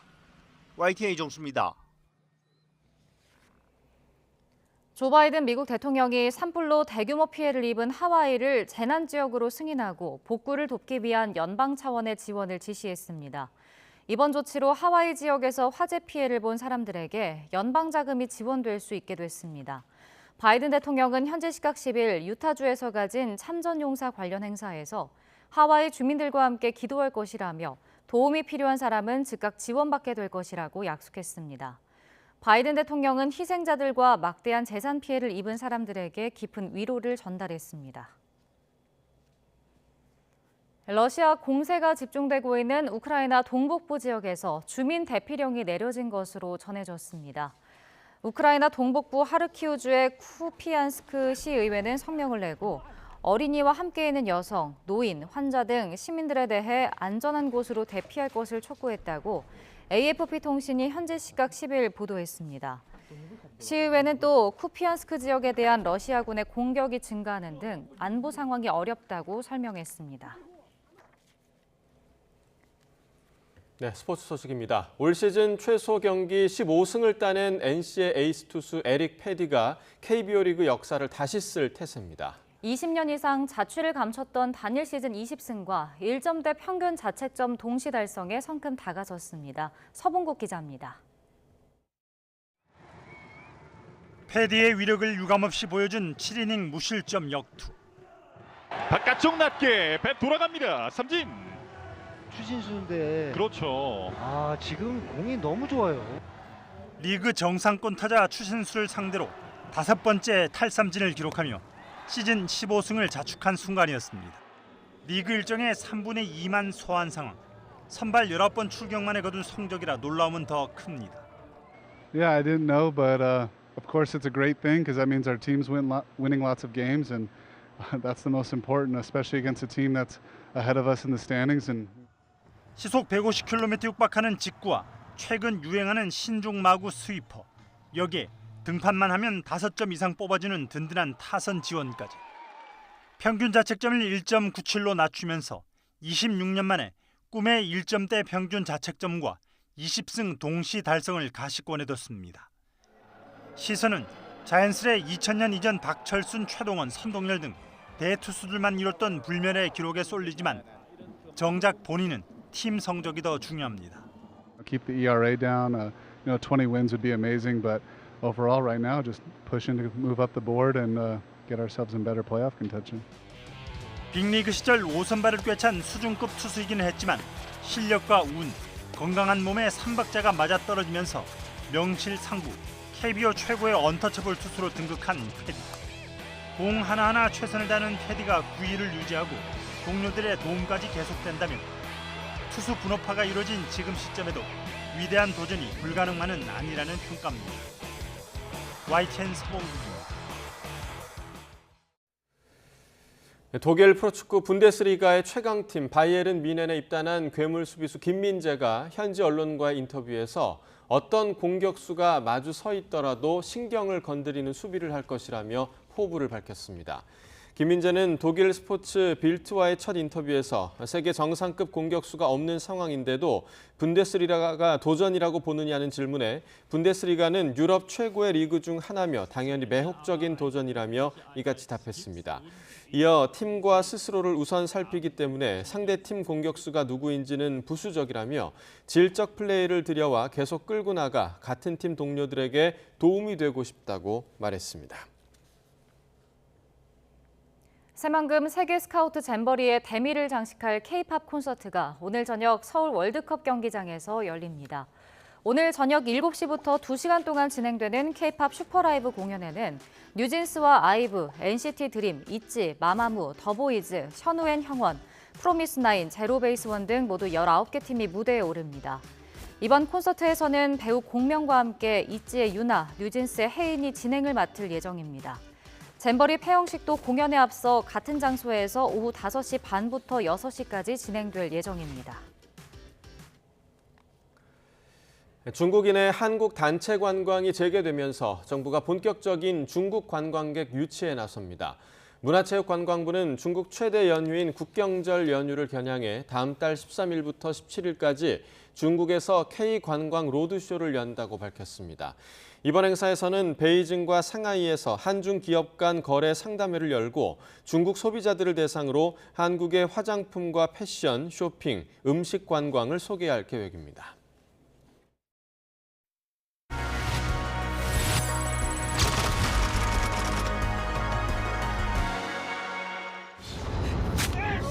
과연 1분 40초 동안 범행이 가능할까? 살인사건에 대한 재심을 청구하는 거야. 법으로 뭐 할 수 있는데? 말해봐! 내가 법정에서 증명해줄게. 너 절대 살인범 아니라고.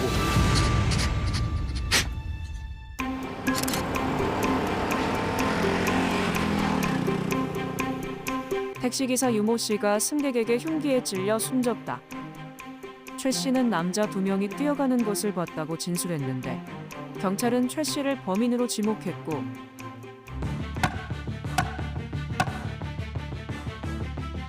최 씨가 복역 중이던 때 진범이 나타나 살인을 고백했지만 법정이나 검찰에서 그냥 안 했다고 하면 아무 증거 능력이 없기 때문에 불구속 수사를 하게 된 것입니다. 그렇게 진범은 잊혀졌고 최 씨는 2010년 만기 출소했다. 박준영 변호사가 최 씨의 이야기를 듣고 누명을 벗기 위해서 오랜 시간 설득 끝에 재심을 청구한다. 저는 확신했습니다. 왜냐하면 진범으로 지목됐던 사람들이 자백을 하고 또 숨겨진 친구가 자백을 했고 또 10년 동안 억울하다는 주장을 계속 이어가 왔다는 거. 그게 의미가 상당하거든요. 경찰의 협박으로 쓴 범행을 인정하는 내용의 편지부터 경찰서가 아닌 여관에서 이뤄진 수사까지 갑자기 안에서 막 뭐가 후당당 소리가 나요. 양 볼이 다 부어 있었고 눈에는 울어가지고 눈물이. 경찰의 폭력적인 수사와 검찰이 진범을 알고도 바로잡지 않음이 드러나며 무죄가 선고되었다. 진범 김모 씨는 징역 15년으로 수감되었고 당시 검사와 경찰관이 사과하면서 22년 만에 민사소송도 마무리되었다. 친구가 더 열심히 살겠습니다. 감사합니다.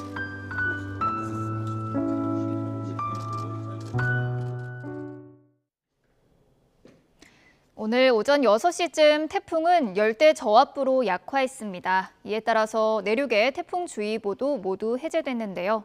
하지만 서해상과 동해상에는 여전히 풍랑특보가 발효 중이고 중부 서해안에는 오전까지 강한 바람이 불겠습니다. 태풍이 남긴 비구름의 영향으로 중서부 지방에는 비가 계속되고 있습니다. 앞으로 경기 서부와 북부에는 최고 60mm, 서울 등 그 밖의 지역에도 5에서 40mm의 비가 더 내리겠고요. 수도권 지방은 내일 새벽까지 이어지는 곳도 있겠습니다. 하늘 표정은 대체로 흐린 가운데 오후부터 영서 남부와 충청 이남 지방 곳곳에는 소나기도 지나겠습니다. 태풍의 영향으로 수도권 지방은 더위가 주춤하겠지만 남부를 중심으로는 다시 무더위가 찾아오겠는데요. 오늘 서울의 한낮 기온은 25도 선에 그치겠고 대전은 29도, 대구는 32도까지 크게 오르겠습니다. 주말부터는 전국적으로 다시 무더운 날씨가 이어질 전망입니다. 지금까지 날씨 정보였습니다. 네, 이상으로 금요일 굿모닝 YTN 마칩니다. 시청해주신 여러분 고맙습니다.